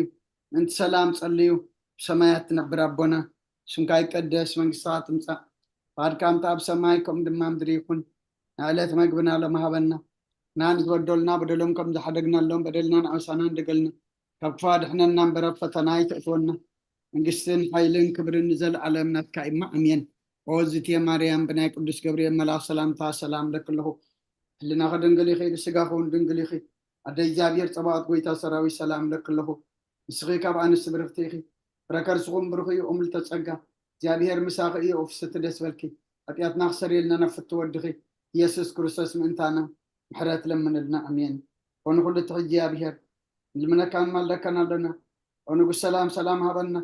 واللي كان غمو جابيرات لنا سقاها نفسلنا جاكان فلت بعد أملاخي بلنا قدسم كان سمن نتسوعنا لنا بسماء زلغان سقا سلام كابلنا نفسكلنا عدر أبزع على من زين وارنا سلام حلو وكل ما راح تنسى السلطان بقدسم كا سلام هبهم أبزريانا نزل مكان تاجاب كام خرار أموتاونا متانا نزل وقراوتنا بقول سلام حلوهم بهدون بقون عوات كنبرن كل سنة يملكوا دما ناغان እግዚአብሔር بنفرح حياونات كنركبن كريستوس مسؤول في منفس قدسن سغانا صنعتم بذلك لمن كل سعن نزل عالم عالم امين حرا املاك محرنا يقرب هذا املاك ربللنا ساعات ما علت تبارك لنا قدس እግዚአብሔር املاكنا ساعات زمشل دي ادم ما بارك لنا سنازو علكان مسكنك مسانا تحضر ما نمعقبك صلنا يصلوت املاكنا متصومنا سخاتريو سخات قبلو صمن صلاتن سبعين قبرلنا نبتاتنا حواريات صم زخم تقبل كلمنا عنا ما تقبللنا كما حواريات كنا بأمنة تملئنا خن صم دم أملاخنا صح جزلنا كاب صم زمدراو بركتن سماوي وتن مدراو سلام نرقبلو صمن صلاتن سبعين قبرلنا سلام جميل كاب سلام فتسمنا نعلم سلام نزازلنا يهجر سلام هجرنا نهزبنا نقرابتنا منقنا سلام هبنا حمام زلو فوسلنا حزن زلو صنان علنا تجنقهم زلو رهولهم أميم زلو سعيهم سجار نفس تأثر تحيهم فعنز ولا أكبهم أبصابان زلو دما مسترو فطر لهم قدس እግዚአብሔር አምላክና ስለ ሁሉ ተመስገን አብዛ ሰዓዚያ እህታ አብስቃያ መከራ ዘለው ድማ እህቶኦም ተመልከት ወለድና የም ኩለም ባሪካ ቅዱስ ካናት ካገር ካዕብየልና ንዓኻ ዝኾኑ ግበረልና ኩሉ ዝወለደ ይሕጉሰልና ኣብ ወፍሪ ዘለው ድሓን የትወልና ኣብ መገሻ ዘለው ድማ ድሓን ምለሰልና بناي دينا قدس دنجل مريم مالادنت بناي ملاقت ترادانت بناي نبياتنا حوارياتن صادقانن سمايتاتن ጸሎታይ ትፈለየና ከምተና حواريات ዝማሃር ካየም ኣብ ሰማያት ትነብር ኣቦና እናባልና ንጽዋዕካ ኣለና ስምካ ይቀደስ መንግስትኻ ትምጻእ ዋድካም ታብ ሰማይ ከም ድማ ምድሪ ይኹን ዓለት መግበና ለማሃበና ናን ዝበደሉና በደሎም ከም ዝሓደግናሎም فدلنا نعوسانا ندقلنا كم تفادحنا النمبر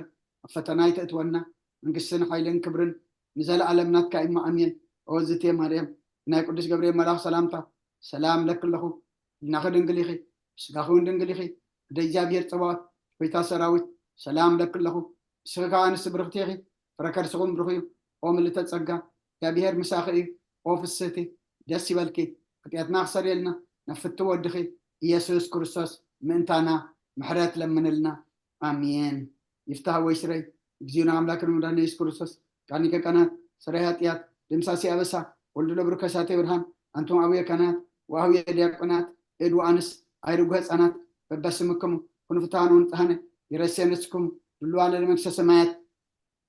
اكزيو مهارنا كريستوس مال 10 تغلطه زيو مهارنا كريستوس زيو مهارنا كريستوس زيو مهارنا كريستوس زيو مهارنا كريستوس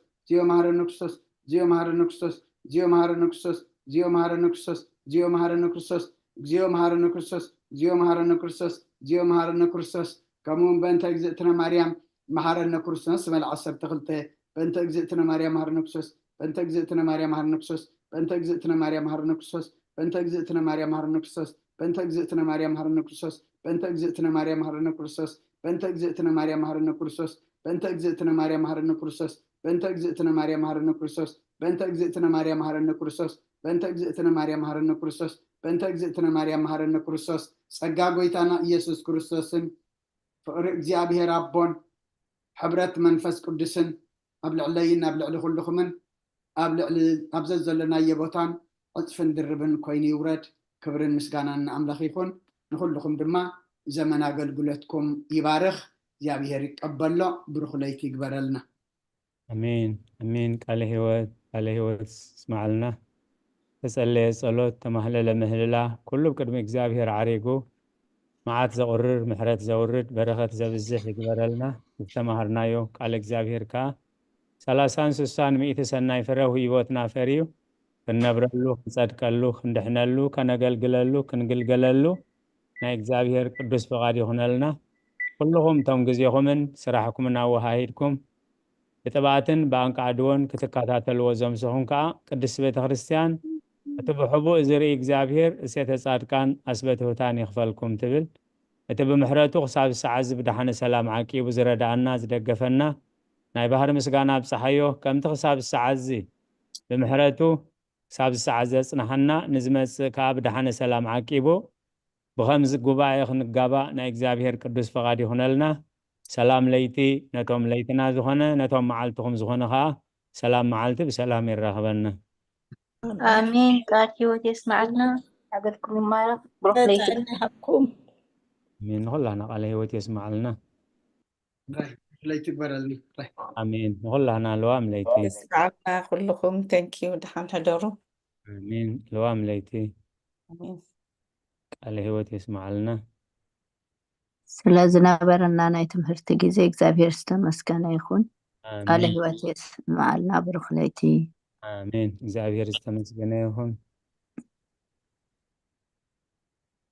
ቃል ህይወት ይስማዓልና ጽቡቅነ አሜን አሜን ሁላና ቃል ህይወት ይስማዓልና ሰላም ቅነ ይግበረልና አሜን ለይቲ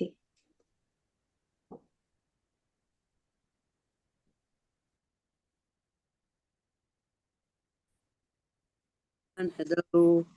አሜን ሰላም ለይቲ ደና ኤልሳቤጥ ሰላም عدمي تضرروا አሜን بأوليف أويل غيركم تضرروا አሜን አደና አሜን መረቃ ኸነ ይብሳሐና بمحارنا انت يبهال مسلكم ዋ دهنروا انجرا وطو قال ملخنو طماچو درو تبلي زلو حدا مع تعفتكم داس هو قعدت اسم تضرري زبال عندنا سقولي ኦኬ እግዚአብሔር ይመስገን أنس بمحارنا خصار كبلي لي ما كبالاتيات النشعو قال دحن سبال دينا قال هيوت يسمعلنا الري روح سعود عمت مبارك عصا قدني فيك بردنا امين سلام ليتي سلام كنا سلام